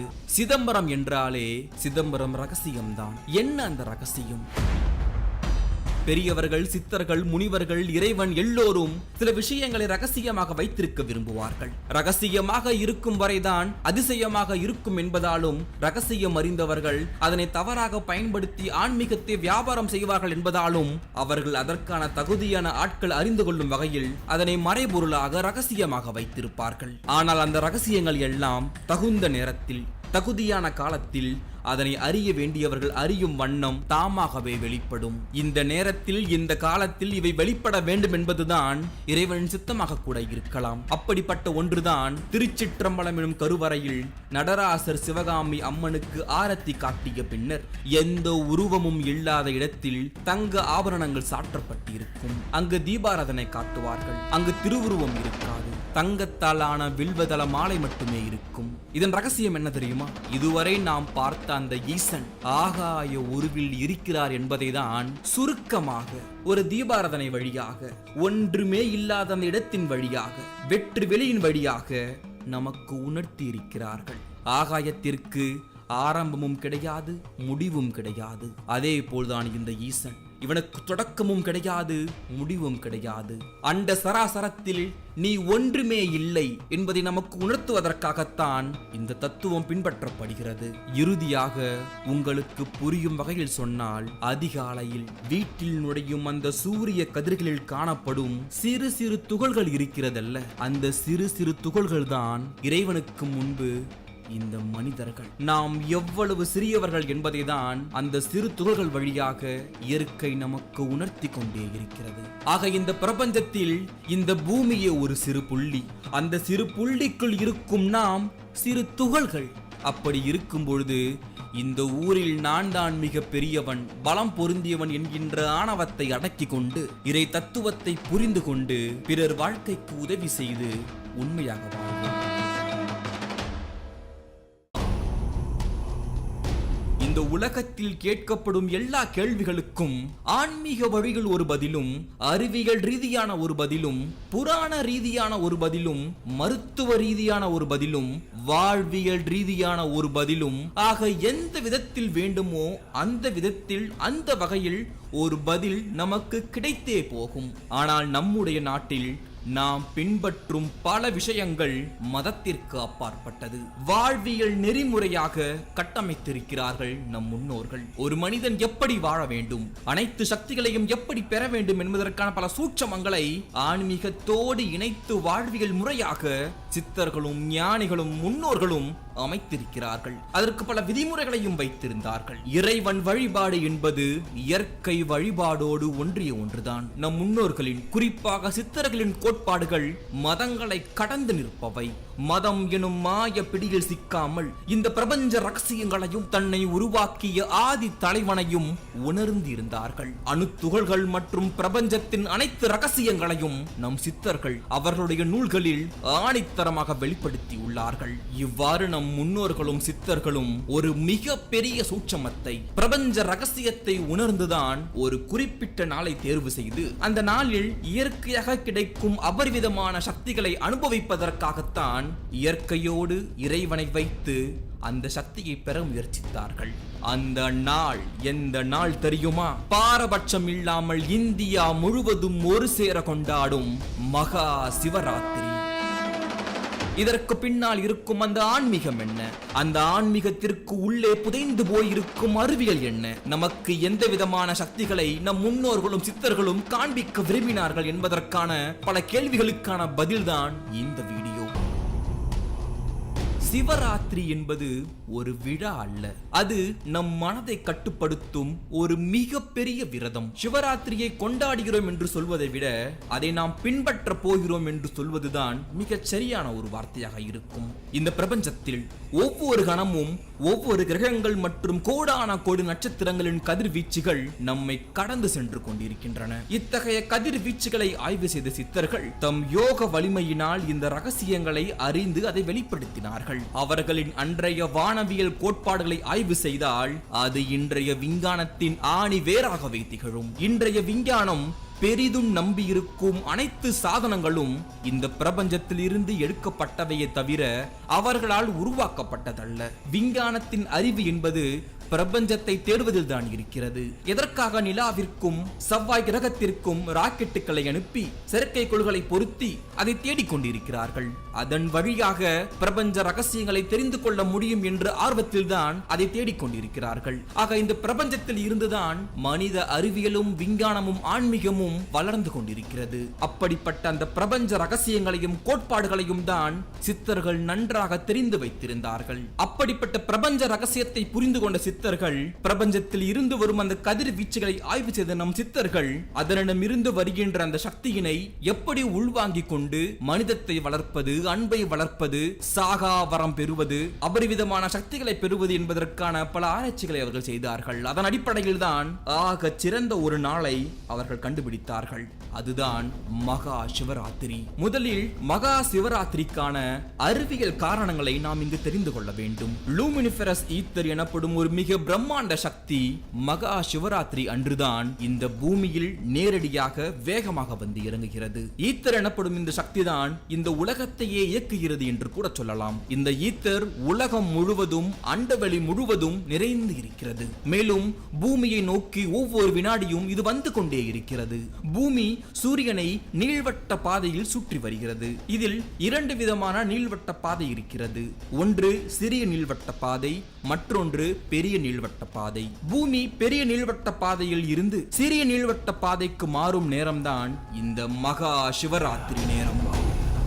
மேலும் ஈத்தர் என்ற சக்தி எப்பொழுதும் பூமியை நோக்கி வந்து கொண்டே இருக்கிறது. வருடத்தில் ஒவ்வொரு மாதமும் சிவராத்திரி வரும். ஒவ்வொரு மாதமும் வரும் சிவராத்திரியில் ஈத்தர் சக்தி சற்று அதிகமாக இருக்கும்.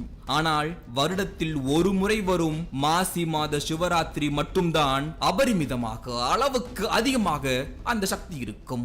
எனவேதான் இந்த சிவராத்திரியை மகா சிவராத்திரி என்று அழைக்கிறார்கள். ஈத்தர் சக்தி 2 விதமான தன்மைகளில் பூமியை நோக்கி வரும். ஆங்கிலத்தில் சொல்ல வேண்டும் என்றால் ஒன்று ஸ்பிரிங், மற்றொன்று ஃபால். இதில் ஸ்பிரிங்குக்கு சக்தி அதிகம், ஃபாலுக்கு சக்தி குறைவு. மாசி மாதம் மகா சிவராத்திரியில் வரும் இந்த ஈத்தர் ஸ்பிரிங் தன்மை கொண்டது. இதற்கு தான் அதிக சக்தி உண்டு. ஏனென்றால் ஈத்தர் மேற்கிலிருந்து கிழக்கு நோக்கி நகரும். பூமி கிழக்கிலிருந்து மேற்கு நோக்கி சுற்றி கொண்டிருக்கும். எனவே நேரடியாக முழு சக்தியை இந்த மகா சிவராத்திரியில் மட்டுமே கிடைக்கும். மகா சிவராத்திரி அன்று பூமி, நிலா, சூரியன் ஆகிய 3ம் ஒரே நேர்கோட்டில் இருக்கும் என்பது குறிப்பிடத்தக்கது. இதில் இந்தியாவில் நடு இரவான 12:15 முதல் 12:45 வரை உச்சக்கட்ட ஈத்தர் சக்தி கிடைக்கும் என்று கணக்கிடப்பட்டுள்ளது. எனவே இந்த நேரம் சிறப்பான நேரம். இந்த நேரம் ஒவ்வொரு நாட்டிற்கும் மாறுபடும். மகா சிவராத்திரி அன்று விரதம் இருந்து தூங்காமல் விழித்திருந்து முக்கியமாக முதுகை நேராக வைத்து தியானம் செய்தால் அது மிக மிக மிக சிறப்பான ஒன்று. யோக அடிப்படையில் சொல்ல வேண்டும் என்றால் இந்த ஈத்தர் சக்தியானது உச்சந்தலையில் உள்ள சகசிரார சக்கரத்தின் வழியாக ஆனந்த சுரப்பியாகிய ஆனந்த மூளையை அடைந்து பலவிதமான நல்ல ஹார்மோன்களை சுரக்க வைக்கும். இந்த நேரத்தில் நமக்கு நாமே நம்மை ஆசீர்வாதம் செய்யும் பொழுது அது நம் உடலுக்கும் மனதுக்கும் பலவிதமான சக்திகளை தருகிறது. நாம் ஒன்றை புரிந்து கொள்ள வேண்டும். நம்முடைய மனம், இந்த மனம்தான் நம்முடைய இன்பத்திற்கும் துன்பத்திற்கும் காரணமாக இருக்கிறது. எண்ணம் போல்தான் வாழ்க்கை என்ற ரகசியத்தை நம் முன்னோர்கள் நமக்கு உணர்த்தி இருக்கிறார்கள். அப்படிப்பட்ட அந்த மனதிற்கு அதிபதியே சந்திரன் தான். நம் மனம் சந்திரனின் இயக்கத்தை பொறுத்து செயல்படுகிறது. சந்திரன் வளரும் நாட்கள் 15, தேயும் நாட்கள் 15. இதில் தேய்பிரையின் 14வது நாள் தான், அதாவது அமாவாசைக்கு முந்தைய நாள் சந்திரன் ஏறத்தாழ மறைந்துவிடும். நம் மனமும் இப்படிதான். ஒரு நாள் ஒன்றை அடைந்தே தீர வேண்டும் என்கின்ற ஒரு ஆசை நம் மனதிற்குள் பொங்கும். அடுத்த நாள் இது எதற்கு, அதனால் நமக்கு என்ன பயன் என்று அந்த ஆசை சிறிது சிறிதாக தேய்ந்து கொண்டே போகும். பின்பு ஒரு நாள் அதை வாங்கியே ஆக வேண்டும் என்று நம் மனம் தேடிக்கொண்டிருக்கும். இவ்வாறு நிலையில்லாமல் இருப்பதுதான் நம் மனம். ஆனால் மனித மனம் நிலையாக இருப்பதற்கு தியானம் அவசியம். என்னதான் நாம் தியானம் இருந்தாலும் அந்த மனதை கட்டி போட்டாலும் அமாவாசைக்கு முந்தைய நாள் சந்திரனின் ஒரு சிறு கீற்று போல மனதின் ஏதோ ஒரு மூலையில் முந்தைய ஆசை எண்ணங்களின் சிறு வடிவம் புதைந்துதான் இருக்கும். அந்த ஆசையையும் அந்த நேரத்தில் நமக்கு தோன்றும் பல கெட்ட எண்ணங்களையும் அழிப்பதற்காகத்தான் அன்றைய சித்தர்களும் முன்னோர்களும் சிவனை வழிபட்டார்கள். அன்றைய நாளில் நமக்கு கிடைக்கப் போகின்ற அந்த சக்தியை அனுபவித்து அதை ஒரு நேர்கோட்டில் செலுத்தி அந்த சக்தியை உடல் முழுக்க பரப்புவதற்காகத்தான் சிந்தையில் சிவனை வைத்தார்கள்.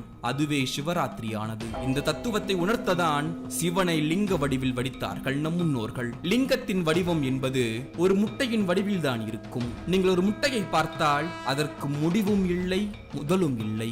அது சுற்றி சுற்றி சென்று கொண்டே இருக்கும். அதே போன்றுதான் சிவனும். முதலும் இல்லாதவர், முடிவும் இல்லாதவர். பொதுவாக ஒவ்வொரு அமாவாசை மற்றும் பௌர்ணமியில் அதற்கு முன்பின் தினங்களில் பூமியில் சந்திரனுடைய காந்த சக்தியில் மாற்றம் ஏற்பட்டு சகல விதமான ஜீவராசிகளுக்கும் அந்த நேரத்தில் உதிக்கும் எண்ணங்களினால் நமக்கு பல துன்பங்கள் ஏற்படும். இது நம்மை அறியாமலேயே ஒவ்வொரு மாதமும் நமக்கு நடந்து கொண்டுதான் இருக்கிறது. காரணம் என்னவென்றால் சந்திரன் மனதிற்கான ஒரு கடவுள். மனதையும் அதன் எண்ணங்களையும் அவன் ஆள்பவன். மனநோயாளிகள் அமாவாசையை ஒட்டிய நாள்களில் அதிக அதிக துன்பத்திற்கு ஆளாவதை நம்மால் பார்க்க முடிந்திருக்கும்.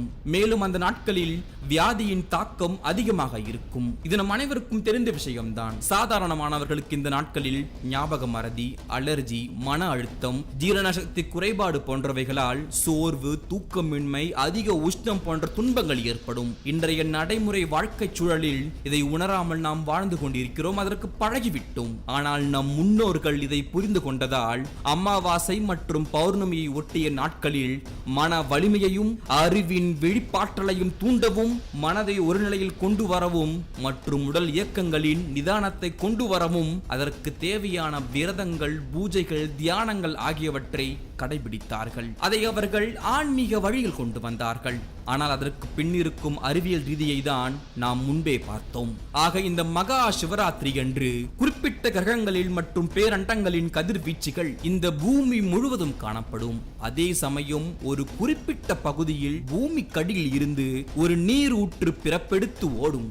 அந்த நீரூற்றுதான் சித்தர்கள் கூறும் மூப்பு அண்டக்கால் என்று அழைக்கப்படும் அனைத்தையும் மாற்றி அமைக்க பயன்படும் திராவியம். இதை பயன்படுத்தி ஒருவரால் அனைத்தையும் மாற்றி அமைக்க முடியும்.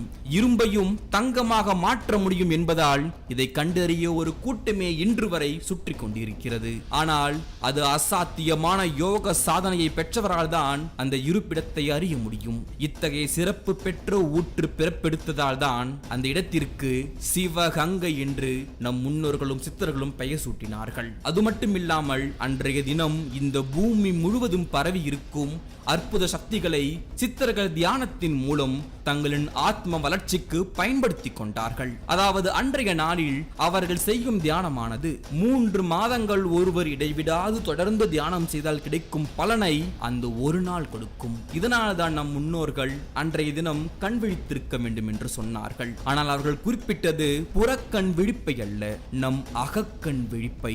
அந்த அகக்கண்ணை திறந்து அதை தியானத்தோடு நிலைநிறுத்தி பிரபஞ்ச பேரியக்க ஆற்றலை நம் உடலுக்குள் நேராக செலுத்தி அதை சிவனோடு இரண்டர கலக்க செய்தார்கள் நம் சித்தர்களும் முன்னோர்களும். மேலும் மற்றொரு அறிவியல் உண்மையும் நாம் இங்கு புரிந்து கொள்ள வேண்டும். பகலில் சூரிய வெளிச்சம் இருப்பதால் நாம் முன்பு சொன்ன அந்த ஈர்த்த சக்தி சற்று குறைவாக இருக்கும். ஆனால் இரவில் சூரிய வெளிச்சம் இல்லாததால் அந்த சக்தி அதிகமாக இருக்கும். இரவு 9 மணிக்கு தான் மெலட்டானின் என்ற ஒரு திரவம் நமது உடலில் சுரக்கும். அதே சமயம் அதிகாலை 2 மணிக்கு தான் நாம் பிரபஞ்சத்தோடு மிகவும் நெருக்கமாக இணைந்திருக்கும் நேரம். எனவே இரவு 9 மணி முதல் அதிகாலை 2 மணி வரைதான் நம் உடல் அதிக சக்தி பெறும் நேரம்.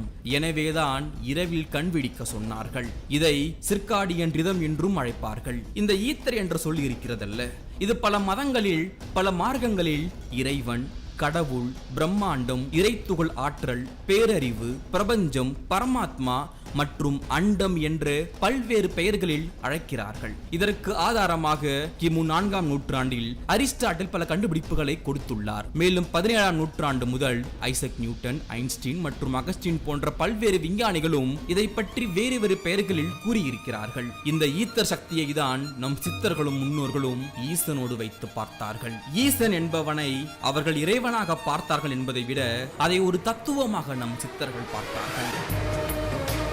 அந்த தத்துவத்திற்கான உருவம் தான் ஈசனாக இருக்கிறார். ஆக அந்த ஈசனை அடைய வேண்டும் என்றால் அதற்கு நம் உடல் நலமும் மனவளமும் மிக மிக அவசியம். அதை கருத்தில் கொண்டதால் தான் இந்த சிவராத்திரியை ஒரு முக்கியமான நாளாக கொண்டு அந்த தினத்தில் நாம் அந்த பிரபஞ்ச சக்தியை பெறும்பொழுது நம்மை நாமே தயார்படுத்தி கொண்டு ஈசனோடு இணையலாம் என்ற அந்த தத்துவத்தின் அடிப்படையில் தான் பல ஆயிரம் வருடங்களாக மகா சிவராத்திரி கொண்டாடப்பட்டு வருகிறது. இன்று வரை சிவராத்திரியை கடைபிடிக்கும் அந்த பழக்கம் எப்பொழுது தோன்றியது என்று கண்டுபிடிக்க முடியவில்லை. ஆக காலம் காலமாக அந்தந்த காலத்திற்கு ஏற்றவாறு அது நமக்கு கடத்தப்பட்டு இருக்கிறது. இந்த மகா சிவராத்திரி என்பது ஒரு அறிவியல் பூர்வமான நாள். ஆக அறிவியல் பூர்வமாக இதை சொன்னால் சிலருக்கு புரியாது என்பதற்காகத்தான் ஞானிகளும் சித்தர்களும் முன்னோர்களும் பல கதைகளாக சொல்லி நம் அனைவரையும் தூங்காமல் விழிக்க வைத்து அந்த சக்தியை நமக்கு பெறச் செய்தார்கள். ஒரு கதையை சுலபமாக உருவாக்கி விடலாம். அறிவியல் ரீதியாக சொல்வதை ஏற்றுக்கொள்பவர்களை விட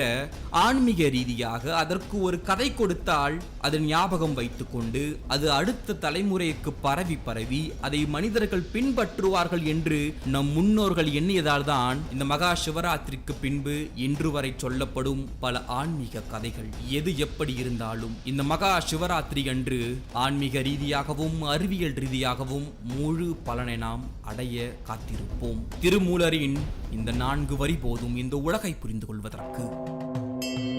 அன்பு சிவம் இரண்டென்பார் அறிவிலார், அன்பே சிவம் என்று ஆரும் அறிகிலார், அன்பே சிவம் என்று ஆரும் அறிந்தபின் அன்பே சிவம் என்று அமர்ந்திருந்தாரே. விஞ்ஞானியாகவும் மெய்ஞானியாகவும் வாழ்ந்து திகழ்ந்தவர்கள் நம் நாட்டு சித்தர்கள். மருத்துவ உலகிற்கும் அறிவியல் உலகிற்கும் சமய உலகிற்கும் இவர்கள் பாடல்கள் வழியாக பல கருத்துக்களை முன்வைத்திருக்கிறார்கள், பல ஞானத்தை தந்திருக்கிறார்கள். அப்படிப்பட்ட சித்தர்கள் ஒரு இறைவனை வணங்கினார்கள் என்றால் அவர்தான் சித்தர்களுக்கெல்லாம் சித்தர். சொல்ல போனால் சித்தர்களிலேயே முதல் சித்தர் என்று சொல்லப்படும் சிவபெருமான். கோவில்களில் உள்ள சிற்பங்களில் சிலைகளில் இந்த சித்தர்கள் சிவனை தேடவில்லை, அதற்கு பதிலாக தங்களுடைய சித்தத்தின் உள்ளேயே சிவனை கண்டு தெளிந்து அவர்கள் வழிபட்டார்கள். இவர்களுடைய ஒவ்வொரு பாடலும் இன்று வரை அவிழ்க்க முடியாத பல முடிச்சுகளை கொண்டது. அப்படிப்பட்ட பல சித்தர்கள் எல்லாம் தேடி தேடி சென்று ஒரு இடத்தை அடைந்து அங்கு இருக்கின்ற சிவனை உணர்ந்தார்கள் என்றால் அதுதான் திருவண்ணாமலை.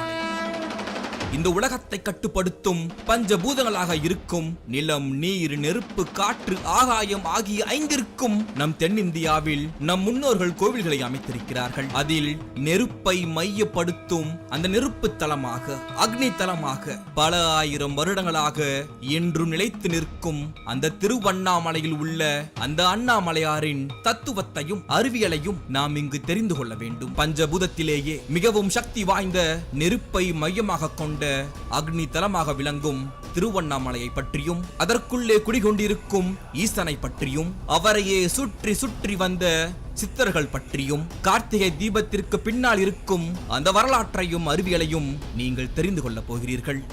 படைத்து காத்து அழைத்து மறைத்து அருளும் ஈசனுக்குள்ளே 1000 அர்த்தங்கள் இருக்கிறது. ஆனால் மனித அறிவால் ஒரு சிலவற்றை மட்டுமே கண்டுபிடிக்க முடிந்தது. அந்த ஒரு சிலவற்றை ஆராயும் போதே நமக்கு பிரமிப்பாயிருக்கிறது. அப்படிப்பட்ட ஒன்றுதான் திருவண்ணாமலையின் ரகசியமும் அறிவியலும். திருவாரூரில் பிறந்தால் முக்தி என்பார்கள், காசியில் இறந்தால் முக்தி என்பார்கள், காஞ்சியில் வாழ்ந்தால் முக்தி என்பார்கள், தில்லையை தரிசித்தால் முக்தி என்பார்கள். அந்த வரிசையில் திருவண்ணாமலையை நினைத்தாலே முக்தி. அடி முடி காண முடியாதவர் அந்த சிவபெருமான். அதனை இந்த ஈசன் மெய்ப்பித்து காட்டிய இடம்தான் திருவண்ணாமலை. பஞ்சபூத தலங்களில் அக்னி தலமாக இந்த திருவண்ணாமலை இருக்கிறது. முதலில் நெருப்பிற்கும் நமக்கும் இருக்கும் அந்த புரிதலை இங்கே நாம் புரிந்து கொள்ள வேண்டும். பஞ்சபூதங்களில் நம்மை பிரமிக்க வைக்கும் தன்மை நெருப்பிற்கு உண்டு.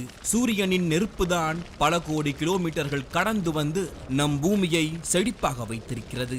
நெருப்பை கண்டு முதலில் பயந்து போன மனிதன் பின்பு அந்த பயத்தை பணிவோடு வணங்க ஆரம்பித்தான். நெருப்பின் அவசியத்தை உணர்ந்து கொண்டான். ஒவ்வொரு மனிதருக்குள்ளே இருக்கும் நெருப்பை புரிந்து கொண்டான்.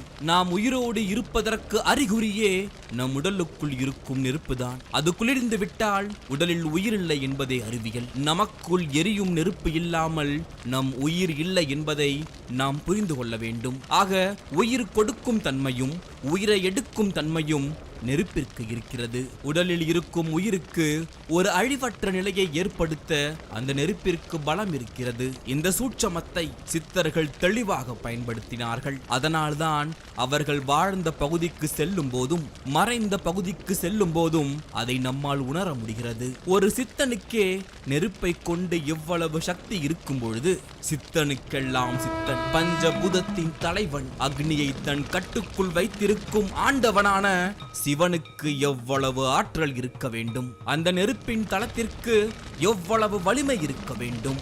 அவ்வளவு ஆற்றலையும் வலிமையையும் தன்னுள் கொண்ட இடம்தான் திருவண்ணாமலை.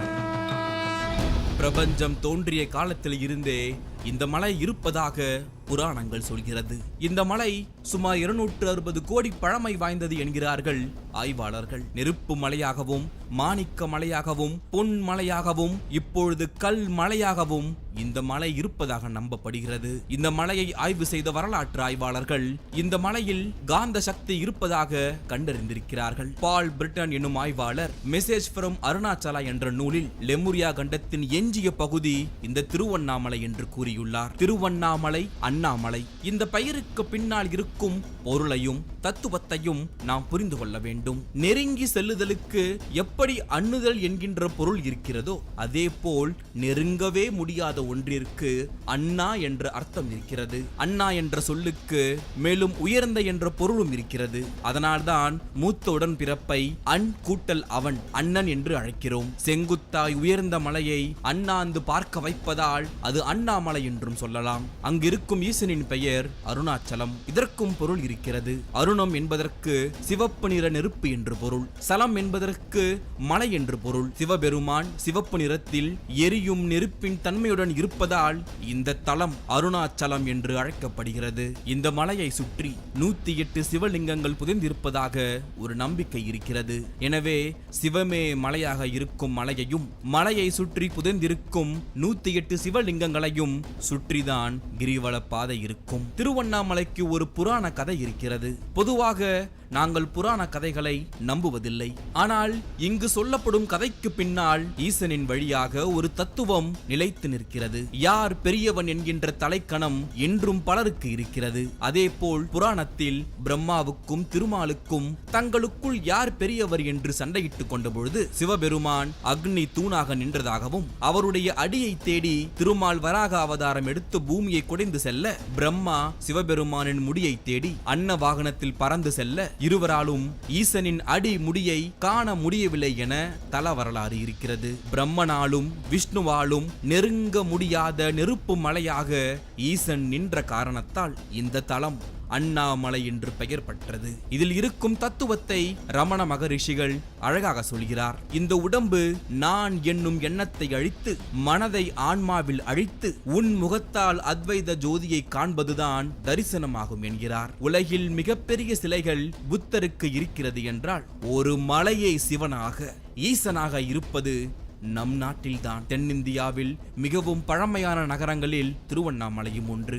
திருவண்ணாமலை நகரம் பற்றிய குறிப்பு சங்க இலக்கிய பாடல்களில் பல இடங்களில் இருக்கிறது. சுமார் 2500 ஆண்டுகளுக்கு முன் தொண்டைமான் இளந்திரையன் திருவண்ணாமலை நகரத்தை ஆண்டதாக பரிபாடல் சொல்கிறது. கிமு 2ஆம் நூற்றாண்டில் பதஞ்சலி முனிவரால் இந்த நகரம் குறிப்பிடப்பட்டிருக்கிறது. கிபி 2ஆம் நூற்றாண்டு கால சங்க இலக்கியமான மணிமேகலை காப்பியத்திலும் இந்த நகர் குறிப்பிடப்பட்டிருக்கிறது. கிபி 4ஆம் நூற்றாண்டு முதல் 9ஆம் நூற்றாண்டு வரை பல்லவர்களின் முக்கிய நகரமாக திருவண்ணாமலை இருந்திருக்கிறது. மேலும் ஆணும் பெண்ணும் சமம் என்கின்ற தத்துவத்தை உலகுக்கு உணர்த்தும் அர்த்த நாரீஸ்வரர் வடிவம் உருவானதும் இங்குதான். மேலும் இன்று இந்தியா முழுவதும் கொண்டாடப்படும் சிவராத்திரி உருவானதும் இங்குதான். 260 கோடி வருட பழமையான இந்த மலைக்கு முன்னால் இப்பொழுது இருக்கும் கோவில் ஒவ்வொரு காலகட்டத்திலும் ஒவ்வொரு அரசர்களால் கட்டப்பட்டது. இன்னும் தெளிவாக சொல்ல வேண்டுமென்றால் இன்று நாம் பார்க்கும் இந்த கோவில் சுமார் 1000 வருடங்களாக கட்டப்பட்டது.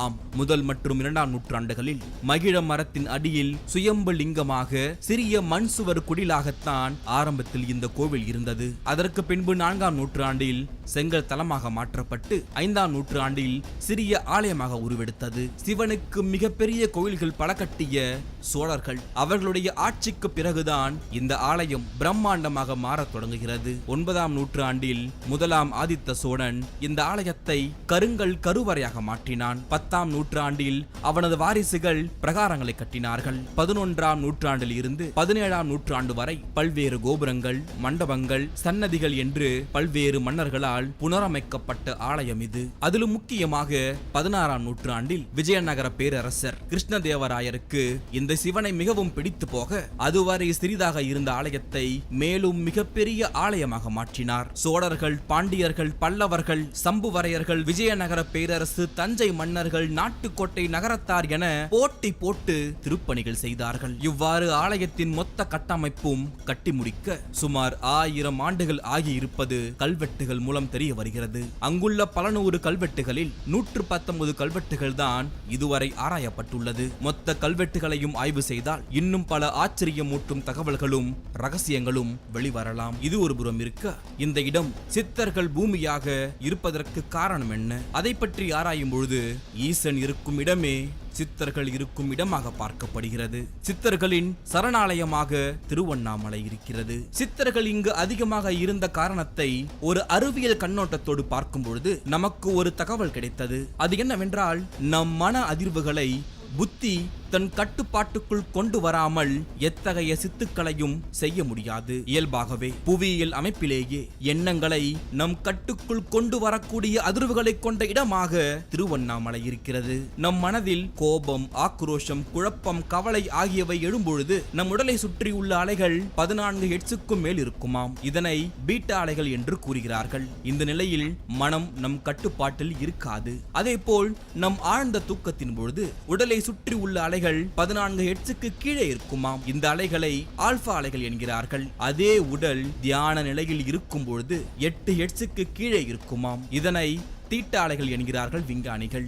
இந்த நிலையில் நம் எண்ணங்களை, நம் இயக்கங்களை எளிதாக நம் கட்டுக்குள் கொண்டு வரலாம். திருவண்ணாமலையானது இயல்பாகவே தீட்டா அதிர்வுகளை கொண்டுள்ளது. இதற்காகவே பல சித்தர்கள் இங்கு தேடி வந்தார்கள், இன்றும் வந்து கொண்டிருக்கிறார்கள். இந்த காரணத்தால் இங்கிருக்கும் சித்தர்கள் வழியாக, குறிப்பாக தவ நிலையில் உள்ள சித்தர்களின் உடலில் இருந்து இந்த அலைகள் வெளிப்பட்டுக் கொண்டே இருக்கும். இதற்காகவே இங்கே சித்தர்கள் சமாதி அடைந்திருக்கிறார்கள். சித்தர்களின் பூமியாக திருவண்ணாமலை விளங்கும் மர்மமும் இதுதான். காலம் காலமாக நாம் பெரிதும் போற்றும் 18 சித்தர்களும் அவர்களுக்கு பக்கபலமாக 188 சித்தர்களும் இன்றும் அரூபமாக நடமாடிக்கொண்டு இருக்கிறார்கள். கைலாய மலையில் கூட காண கிடைக்காத அதிசயமாக இது இருக்கிறது. மேலும் 200க்கும் அதிகமான சித்தர்கள் திருவண்ணாமலையில் அண்ணாமலையாரை தரிசித்ததாகவும், அவற்றில் சுமார் 25க்கும் அதிகமான சித்தர்கள் இங்கு ஜீவ சமாதி ஆனதாகவும் அகத்தியர் தான் இயற்றிய அகத்திய பெருமான் ஜீவநாடியில்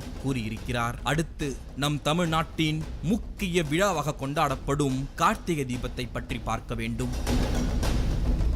கார்த்திகை தீபம் என்றாலே நம் மனதிற்கு வருவது திருவண்ணாமலைதான். அங்கு ஏற்றப்படும் அந்த தீபம்தான். இதற்கு பின்னால் இருக்கின்ற வரலாற்றையும் அறிவியலையும் நாம் இங்கு புரிந்து கொள்ள வேண்டும். கார்த்திகை எனப்படும் விண்மீன் கூட்டம் கீழ்வானில் மாலையில் தோன்றும் மாதம் இது. நம்முடைய பாரம்பரியத்தில் எல்லா காலகட்டத்திலும் சிறப்பாக கொண்டாடப்பட்ட முதன்மையான விழா கார்த்திகை தீப விழா. சொல்ல போனால் தமிழர்களின் உண்மையான தீபாவளியே இந்த கார்த்திகை தீப விழாதான். கார்த்திகை தீபம் என்பது அந்த ஒரு நாள் மட்டுமல்ல, அந்த மாதம் முழுக்கவே விளக்கை ஏற்றி வழிபட்டார்கள் நம் முன்னோர்கள். இதை சங்க இலக்கியங்கள் பல குறிப்பிடுகின்றன. இந்த ஒளி வழிபாடு, தீப கொண்டாட்டம் என்பது வெறும் புராண நம்பிக்கை மட்டும் கிடையாது. இந்த கார்த்திகை மாதத்தில் மழையின் தாக்கம் கொஞ்சம் குறைவாக இருக்கும். மேலும் குளிர் பரவும். இதனால் சிறு பூச்சிகளும் கொசுக்களும் அதிகமாக உலா வரும். நல்லெண்ணெய், கட்டாமணக்கு, சிற்றாமணக்கு, பேராமணக்கு, பசுனை, வேப்பெண்ணெய், புங்கமர எண்ணெய் மற்றும் பல வகை மூலிகை எண்ணெய்களை பயன்படுத்தி ஊரெங்கும் விளக்கேற்றினார்கள். அந்த பருத்தி திரியில் எரியும் பொழுது அதில் இருந்து வரும் அந்த நெடியானது கொசு மற்றும் பிற நுண்ணுயிர்களின் வளர்ச்சியை முற்றிலும் அழிக்கிறது. நோய்கள் கட்டுப்படுத்தப்பட்டன. மேலும் இந்த நாட்களில் பல்வேறு மூலிகைகளை தூபமாக எரிய வைப்பார்கள். இந்த காலகட்டத்தில் மின்சாரம் இருக்கிறது. கொசுவை கொல்வதற்கான பல வழிமுறைகள் இருக்கின்றன. ஆனால் அந்த காலகட்டத்தில் ஆன்மீகம் வழியாக விளக்கை ஏற்றி இந்த முறையில் இந்த மதத்தில் பரவும் பல நோய்களையும் அதை பரப்பும் கொசுக்களையும் பல நுண்ணுயிர்களையும் இவ்வாறுதான் அவர்கள் அடித்தார்கள். ஏதோ ஒரே ஒரு விளக்கை ஏற்றுவது பற்றியல்ல. கார்த்திகை மதத்தில் எப்பொழுதும் ஏற்றுவதை விட 2 மடங்கு அதிகமாக நம் முன்னோர்கள் தீபம் ஏற்றினார்கள். காரணம், வருடத்தின் இந்த நேரத்தில் பகல் நேரம் குறைவாக இருப்பதால் நம் தினசரி வேலைகளை செய்ய நமக்கு இன்னும் கொஞ்சம் அதிகமான வெளிச்சம் தேவைப்படும். நம் வாழ்க்கையில் ஒளியை பெருக்கிக் கொள்வதற்கான நேரம் இயற்கையை நமக்கு தந்திருக்கிறது. திருமூலர் சொன்ன இந்த பாடலை நாம் பார்க்க வேண்டும். விளக்கை பிளந்து விளக்கினை ஏற்றி விளக்கினுக்குள்ளே விளக்கினை தூண்டி விளக்கின் விளக்கை விளக்க வல்லார்க்கு விளக்குடையான் கழல் மேவலுமாமே. இந்த பாடல் வழியாக நாம் புரிந்து கொள்ள வேண்டிய அர்த்தம் இருக்கிறது. விளங்கிக் கொண்ட விளக்கத்தில் இருந்து விலகி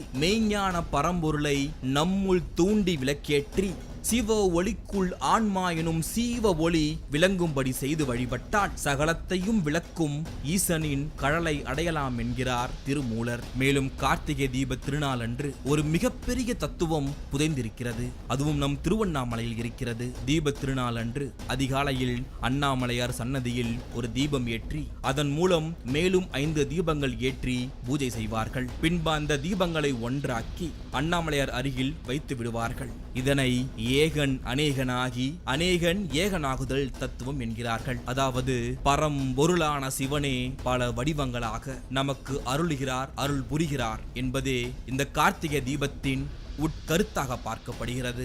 இந்த உலகத்தில் கண்ணுக்கு தெரிந்த கடவுளாக பார்க்கப்படுவது அந்த சூரியன். அந்த சூரியனை நமக்கு தெரியப்படுத்துவது அது வெளிப்படுத்தும் அந்த நெருப்பு, அந்த ஒளி. அந்த ஒளிக்கே, அந்த நெருப்புக்கே கடவுளாக இருக்கும் அந்த அண்ணாமலைநாதனை வழிபடுவது என்பது வெறும் வழிபாடு மட்டுமல்ல. இதுவரை நான் சொன்ன வரலாறும் அறிவியலும் சேர்ந்த நம் முன்னோர்களின் செயல்பாடுகள். சிவம் என்பது கடவுள் மட்டுமல்ல, அதையும் தாண்டிய ஒரு தத்துவம். மனித வாழ்விற்கு தேவையான பல தத்துவத்தை தன்னுள்ளே கொண்டு சிவமாக இருந்து ஈசனாக சிலையாக வாழ்ந்து கொண்டிருக்கிறார். சிவவாக்கியரின் இந்த வரிகள் நமக்குள் இருக்கும் அந்த நெருப்பை நமக்கே புரிய வைக்கும். நெருப்பை மூட்டி நெய்யை விட்டு நித்தம் நித்தம் நீரிலே விருப்பமோடு நீர் குளிக்கும் வேத வாக்கியம் கேளுமின் நெருப்பும் நீரும் உம்முளே நினைந்து கூற வல்லிரேல் சுருக்கமற்ற சோதியை தொடர்ந்து கூடலாகுமே. அதாவது நெருப்பு என்பது நம்முள் இருக்கும் குண்டலினி அக்னி, நீர் என்பது நம்முள் இருக்கும் ரத்தம், நம் உடலே நெருப்பு குண்டம். நம்முள் இருக்கும் இறைமைதான் நாம் வழிபட வேண்டிய தெய்வம். எவன் ஒருவன் இதை உணர்ந்து கொள்கிறானோ அவன் ஜோதி வடிவான இறைவனுடனே நிரந்தரமாக கூடியிருந்து யோக நிலை பெறலாம் என்கிறார் சிவவாக்கியர். ஒன்றின் மீதான அதீத பற்றை பித்து என்பார்கள். பணத்தின் மீது பித்து கொண்டவர்களை பணப்பித்து என்றும், பெண்களின் மீது பித்து கொண்டவர்களை பெண் பித்து என்றும் சொல்வார்கள். அதே போல் சிவனை நினைத்து அவனை தொழுது காலம் முழுக்க அந்த தத்துவத்தை பின்பற்றியவர்களை சித்தர்கள் என்று சொல்கிறோம். சித்தர்கள் தங்களுடைய சித்தத்தில் சிவனை வைத்து சிந்தனை செய்து சிவம் எனும் பரம்பொருளை அறிந்து கொள்ள முயற்சித்தவர்கள். சிவனை பற்றி எங்கு தேடினாலும் எதில் தேடினாலும் அங்கே கண்டிப்பாக ஒரு சித்தருடைய பாடல் இருக்கிறது. அந்த பாடல் வழியாக பல விஷயங்களை நம்மால் புரிந்து கொள்ள முடிகிறது. அப்படி இருக்கும்போது சித்தர்கள் ஏன் சிவனை வழிபட்டார்கள்? சித்தர்களுடைய பாடலில் இருக்கும் அந்த சிவ தத்துவம் என்ன? எந்த விஷயத்தில் சித்தர்கள் சிவனை பார்த்தார்கள் என்கின்ற பல கேள்விகளுக்கான பதில்தான் இந்த பதிவு. பல சித்தர்கள் சிவனை பற்றி எழுதியிருக்கிறார்கள், சிவ தத்துவத்தை பற்றி குறிப்பிட்டிருக்கிறார்கள். அந்த வரிசையில் சிவவாக்கியருடைய பல பாடல்கள் நமக்கு சிவத்தையும் சிவனையும் உணர்த்தி கொண்டே இருக்கிறது. அந்த பாடல்களையும் அதில் பொதிந்துள்ள ஆழமான அர்த்தத்தையும் தான் இங்கே நீங்கள் தெரிந்து கொள்ளப் போகிறீர்கள். என்னிலே இருந்த ஒன்றை யான் அறிந்ததில்லையே, என்னிலே இருந்த ஒன்றை யான் அறிந்த கொண்டபின் என்னிலே இருந்த ஒன்றை யாவருக்கான வள்ளிரோ, என்னிலே இருந்திருந்து யான் உணர்ந்து கொண்டேனே. இதற்கு முன்பு என் உடலுக்குள்ளே இருக்கின்ற அந்த பரமாத்மாவை நான் அறியவில்லை. ஆனால் இப்பொழுது என் உடலுக்குள்ளே இருக்கும் அந்த சிவனை நான் அறிந்து விட்டேன். எனக்குள்ளே இருக்கும் அந்த ஒரு பொருளை, அந்த சிவத்தை என்னால் மட்டுமே உணர முடியும் என்று சிவவாக்கியர் சொல்லியிருக்கிறார். எந்த மாதிரியான ஒரு பொருளை அவர் உணர்ந்து தெரிந்து புரிந்து கொண்டார்?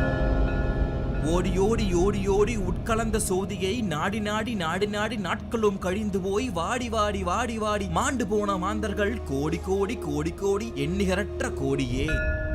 நம் உடலுக்குள்ளே ஒரு ஜோதி இருக்கிறது, ஒரு வெளிச்சம் இருக்கிறது. அதை அறிந்து கொள்ளாமல் வெளியில் அந்த ஒளியையும் சோதியையும் தேடிக்கொண்டிருக்கிறோம். அப்படி தேடி தேடி தேடி இறந்தவர்கள் தான் அதிகம். ஆனால் அதே அந்த ஜோதி வடிவான அந்த வெளிச்சம் நம்முள் தான் இருக்கிறது. நம் மனக்கண்ணில் மட்டுமே அதை பார்க்க முடியும். எப்படி அதை பார்க்க முடியும்? தூரம் தூரம் தூரம் என்று சொல்வார்கள் சோம்பர்கள், பாரும் மின்னும் எங்குமாய் பரந்த பிராபரம், ஒரு நாடு காடு தேடி உழன்று தேடும் ஊமைகள் நேரதாகவும் உள்ளே அறிந்து உணர்ந்து கொள்ளுமே. அதாவது தூரம் தூரம் என்று சோம்பேறித்தனமாக திரிபவர்கள் தான் இந்த விஷயத்தை சொல்வார்கள். உலகம் முழுமையும் எங்கும் பரவி நின்று இருக்கும் அந்த பிரம்ம சக்தியை தமக்குள் இருக்கிறது என்று தெரியாமல் ஊரிலும் காடிலும் நாட்டிலும் எங்கும் திரிந்து தேடிக்கொண்டே இருப்பார்கள். அதையெல்லாம் விடுத்துவிட்டு அந்த பெரும் சக்தி, அந்த பரமாத்மா உங்களுக்குள் தான் இருக்கிறது. உங்களுக்குள் இருக்கும் அந்த சக்தியே சிவன் என்று நீங்கள் புரிந்து கொள்ள வேண்டும் என்கிறார். இருக்கு நாலு வேதமும் எழுத்தையற ஓதினும் பெருக்க நீரு பூசினும் பிதற்றனும் பிராணிரான் உருக்கி நெஞ்சை உட்கலந்த உண்மை கூற வள்ளிரேல் சுருக்கமற்ற ஜோதியை தொடர்ந்து கூடலாகுமே. அதாவது பிழை இல்லாமல் 4 வேதங்களை ஓதினாலும், உடல் முழுவதும் வெந்நீரை பூசிக்கொண்டாலும், சாமர்த்தியமாக எவ்வளவு பேசினாலும் சிவனை பார்க்க முடியாது. அதற்கு பதிலாக மனதை ஒருநிலைப்படுத்தி ஒரு ஒளியை உருவாக்க வேண்டும். அந்த ஒளியை நம் இரு புருவங்களுக்கு இடையே கொண்டு வர வேண்டும். அப்படி கொண்டு வரும் பட்சத்தில் அந்த இரு புருவங்களுக்கு இடையே அந்த நெத்தியில் நாம் நம்முடைய ஈசனை பார்க்கலாம் என்று சொல்கிறார். என்னவென்று சொல்லுவேன் இலக்கணம் இல்லாததை பண்ணுகின்ற செந்தமிழ் பதம் கடந்த பண்பென மின்னகத்தில் மின்னொடுங்கி மின்னதானவாறு போல் எண்ணகத்துள் ஈசனும் யானும் அல்லது இல்லையே. அதாவது ஆகாயத்தில் எப்படி மின்னல் தோன்றி அந்த ஆகாயத்திலேயே மறைகிறதோ அதே போல் மூலாதார பொருளாகிய இறைவன் நம்முள்ளே தோன்றி நம்முள்ளே மறைகிறான். அப்படி நம்முள்ளே தோன்றி நம்முள்ளே மறையும் அந்த இறைவனை உணர்வு நிலையில் மட்டுமே நம்மால் உணர முடியும் என்கிறார். அதாவது சிவனை உணர்ந்து பார்க்க வேண்டும் என்கிறார். கடலில் திரியும் ஆமை கரையில் ஏறி முட்டையிட்டு கடலிலேயே திரிந்த போது ரூபமானவாறு போல் மடலுள்ளே இருக்கும் எங்கள் மணிரங்க சோதியை உடலுள்ளே நினைத்து நல்ல உண்மையானது உண்மையே. அதாவது ஆமையானது கடலில் இருந்து கரையேறி வந்து முட்டையிட்டு திரும்பவும் கடலுக்குள்ளே சென்று அங்கிருந்து கொண்டே கண்ணாலேயே கரையில் இருக்கும் முட்டைகளை பார்த்து குஞ்சுகளை பொறிக்க வைக்குமாம். அதுபோல மனம், பார்வை ஆகிய இரண்டையும் ஆடாமல் அசையாமல் ஒருமுகப்படுத்தி உருவ மையத்தில் வைத்தால் இறைவனான ஈசனை நம்மால் உணர்ந்திட முடியும் என்கிறார். ஓம் நமச்சிவாயமே உணர்ந்து மெய் உணர்ந்த பின், ஓம் நமச்சிவாயமே உணர்ந்து மெய் தெளிந்த பின், ஓம் நமச்சிவாயமே உணர்ந்து மெய் உணர்ந்த பின், ஓம் நமச்சிவாயமே உட்கலந்து நிற்குமே. அதாவது ஓரெழுத்தாகிய ஓங்காரத்தையும் நமச்சிவாய என்ற 5 எழுத்தையும் உணர்வு நிலையில் கண்டறிந்து அறிவு தெளிந்து மைய புருவத்தில் வைத்து பயிற்சி செய்தால் ஜோதியாக நின்றிடும் இறைவனை நம் மனதால் ஒருமுகப்படுத்தி காண முடியும். அந்த சிவனை நம்மால் உணர முடியும். நம் உயிரும் சிவனும் ஒன்றாக கலப்பதை நம்மால் பார்க்க முடியும் என்கிறார். இந்த சிவவாக்கியர் மட்டுமல்ல, பல சித்தர்கள் சிவனை புரிந்து அறிந்து தெரிந்து கொண்டதால் தான் அந்த சிவ என்னும் ஜோதி ஒளியை தம் மனதுக்குள்ளே உருவகப்படுத்தி நெற்றிக்குள்ளே உருவமேற்றி அதை வாழ்ந்து வந்ததால் இன்னும் அவர்கள் நம் மனதில் வாழ்ந்து வருகிறார்கள். சிவன் என்றால் உயிர் என்ற ஒரு சூட்சும பொருள் இருக்கிறது. சிவன் கோவிலுக்கு போகிறேன், சிவனை வழிபட போகிறேன் என்றால் அதற்கு என்ன அர்த்தம் தெரியுமா? உயிரின் மூலத்தை தேடி போகிறேன், உயிரை உணரப் போகிறேன் என்று பொருள். அந்த உயிரை உணர தொடங்கி விட்டாலே பிறகு உடம்பு ஒரு பொருட்டே இல்லாதது போல் இருக்கும். உடம்பை என்ன வேண்டுமானாலும் செய்யலாம். ஒரு குரங்காட்டி தன் குரங்கை ஆட்டி வைப்பது போல அதை நாம் ஆட்டி வைக்கலாம். உயிர் மூலத்தை உணர முடிந்தவரைதான் சித்தர்கள் என்கிறோம். அதனால்தான் ஒரு சித்தனுக்கு நீரில் நடப்பதும் காற்றில் மிதப்பதும் கூடு விட்டு கூடு பாய்வதும் ஒரு சாதாரணமாக விஷயமாக இருக்கிறது. யோக சாஸ்திரத்தில் சிவன் என்பவன் ஒரு கடவுள் அல்ல, அவன் ஒரு ஆதி சித்தன், அதாவது முதல் சித்தன். சித்தர்கள் வேதங்களை ஓதுவதை காட்டிலும் தியானம், தவம், ஆத்மாவை அர்ப்பணித்தல் போன்ற வழிகள் மூலமாகத்தான் இறைவனை அடைய முடியும் என்று நிரூபித்தவர்கள். அவர்கள் அந்த முறையை மட்டுமே பின்பற்றினார்கள். சித்தர்கள் சிவனை கடவுளாக பார்த்ததை விட ஒரு குருவாக பார்த்தார்கள். குரு இருக்கும் இடத்தில்தான் சிஷ்யர்கள் இருப்பார்கள். அதுபோல சிவன் இருக்கும் இடத்தில் எல்லாம் சித்தர்கள் இருப்பார்கள். எப்படி சித்தர்கள் ஆதி சித்தனாக சிவனை பார்க்கிறார்களோ அதே போல் சிவனை ஒரு பொருளாகவும் பார்த்திருக்கிறார்கள். அதிலும் குறிப்பாக ஒரு மருத்துவ பொருளாக பார்த்திருக்கிறார்கள். சித்த மருத்துவத்தில் மிகவும் சிறப்பு வாய்ந்த ஒரு குழம்பிற்கு அகத்தியர் குழம்பு என்று பெயர் இருக்கிறது. அதே போல் சிவன் என்ற பெயரில் பல மருத்துவ பொருட்களும் இருந்திருக்கிறது. அதை சித்தர்களை சொல்லி இருக்கிறார்கள். திரிந்து பார் தாவரங்கள் செடி பூடெல்லாம் சீவசந்து ஊர்வினங்கள் நடப்பினங்கள் விரிந்து பார் பரப்பினங்கள் விளக்கினங்கள் வெறும் பாடென்றெண்ணாதே சிவம் என்றெண்ணு. அதாவது காற்றை சிவம் என்று சொன்ன அகத்தியரே தாவரங்கள் செடி பூண்டு சீவ சிந்து ஊர்வன நடப்பன பரப்பன விலங்கு ஆகிய அனைத்துமே சிவம் என்று அவர் குறிப்பிட்டிருக்கிறார். சிவம் என்பது எல்லா இடத்திலும் எல்லா உயிரிலும் இருக்கிறது என்பது போல குறிப்பிட்டிருக்கிறார். சித்தராய் போகும் என்று பேசிக்கொண்டு சிவன் அவனும் யோசனையை செய்தார். பின்பு சிவனை சித்தர் என்று குறிப்பிட்ட கொங்கனார் இங்கே சிவனை ஒரு மருந்து பொருள் என்று குறிப்பிடுகிறார்.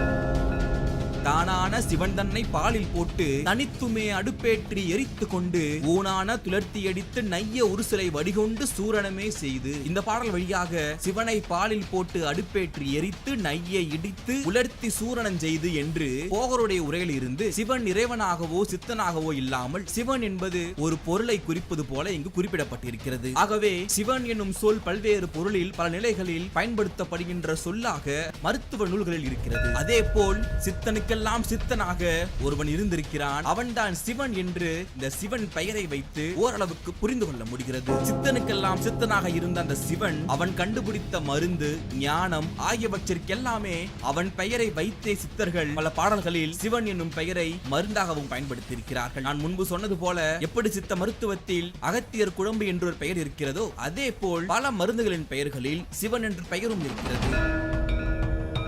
சிவன் என்பதும் சிவம் என்பதும் ஒரு மனிதரையோ அல்லது ஒரு மருந்து பொருளையோ எதை குறிப்பதாக இருந்தாலும் அது பொதுவாக அனைவருடைய மனதிலும் அன்பை மட்டுமே விதைக்கிறது. துன்பங்களை போக்கி அளவான இன்பத்தை மட்டுமே தருகிறது. இந்த உலகத்தில் எதற்காக படைக்கப்பட்டிருக்கிறீர்கள்? நீங்கள் செய்ய வேண்டிய காரியம் என்ன? உங்களுடைய படைப்பின் நோக்கம் என்ன? வாழ்க்கை மீதான உங்களுடைய புரிதல் என்ன என்பதை பற்றியெல்லாம் உங்களுக்குள்ளே இருந்து உங்களுக்கு தெரியப்படுத்துவது எல்லாமே சிவம் தான். நம் நாட்டில் பழங்கால கோவில்கள் பல இருக்கின்றன. அதில் பெரும்பாலான பழங்கால கோவில்கள் அனைத்துமே சிவன் கோவிலாகவே இருக்கின்றன.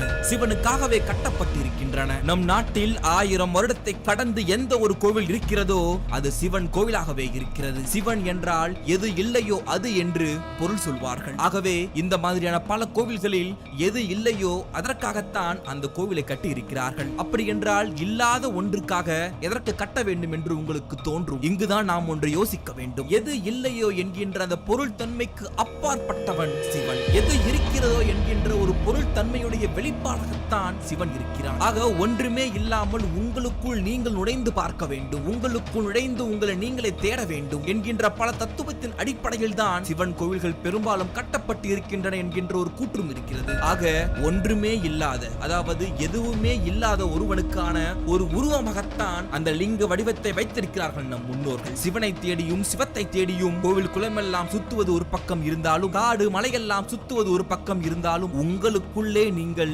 சிவத்தை தேட முயற்சி செய்ய வேண்டும். நீங்கள் யார்? எதற்காக வந்திருக்கிறீர்கள்? உங்களுடைய படைப்பின் நோக்கம் என்ன? உங்களால் எதை செய்ய முடியும்? உங்களுக்குள்ளே இருக்கும் அந்த திறமை என்ன? அந்த திறமை எப்படி வெளிக்கொண்டு வர முடியும்? வாழ்க்கையில் ஏற்படும் பல பிரச்சனைகளை எப்படி கையாள வேண்டும்? பிரச்சனை மட்டுமே வாழ்க்கையாக இருக்குமா? பிரச்சனைக்கு என்று ஒரு தீர்வு இருக்காதா என்று ஏங்கிக் கொண்டிருக்கும் பலருக்கான ஒரு தீர்வாக உங்களுக்குள் இருக்கும் அந்த சிவத்தை, சிவனை அறிந்து புரிந்து தெளிந்து வெளிக்கொண்டு வரும்போது இந்த உலகத்தில் உங்கள் வாழ்க்கைக்கான அர்த்தம் உங்களுக்கு புலப்படும். வாழ்க்கையில் சாதித்தவர்கள், அடுத்த வேளை உணவுக்கும் கஷ்டப்படுபவர்கள், அடுத்த தலைமுறை தாண்டியும் உணவை சேர்த்து வைத்திருப்பவர்கள் என்று யாராக இருந்தாலும் அவர்கள் அனைவருக்குமே தேவைப்படுவது ஒன்று மட்டும்தான். நீங்கள் யார்? உங்களுக்குள் இருக்கும் அந்த சக்தி எது? அதை உங்களுக்கு எது ஒன்று புரிய வைக்கிறதோ அது உருவமாக இருக்கலாம், மனிதனாக இருக்கலாம், ஒரு சொல்லாக இருக்கலாம், ஒரு செயலாக இருக்கலாம், அல்லது ஒரு சிலையாக இருக்கலாம். அப்படி எது உங்களுக்கு புரிய வைக்கிறதோ அது அனைத்துமே சிவம் தான். சிவத்தை ஒரு மதத்திற்குள்ளே அடக்க முடியாது, சிவனையும் ஒரு மதத்திற்குள்ளே அடக்க முடியாது. தன்னை தெரிந்து கொள்ள முயற்சிப்பவன், தான் யார் என்று இந்த உலகத்தின் முன்னால் காட்ட விரும்புபவன் என அனைவருக்குமே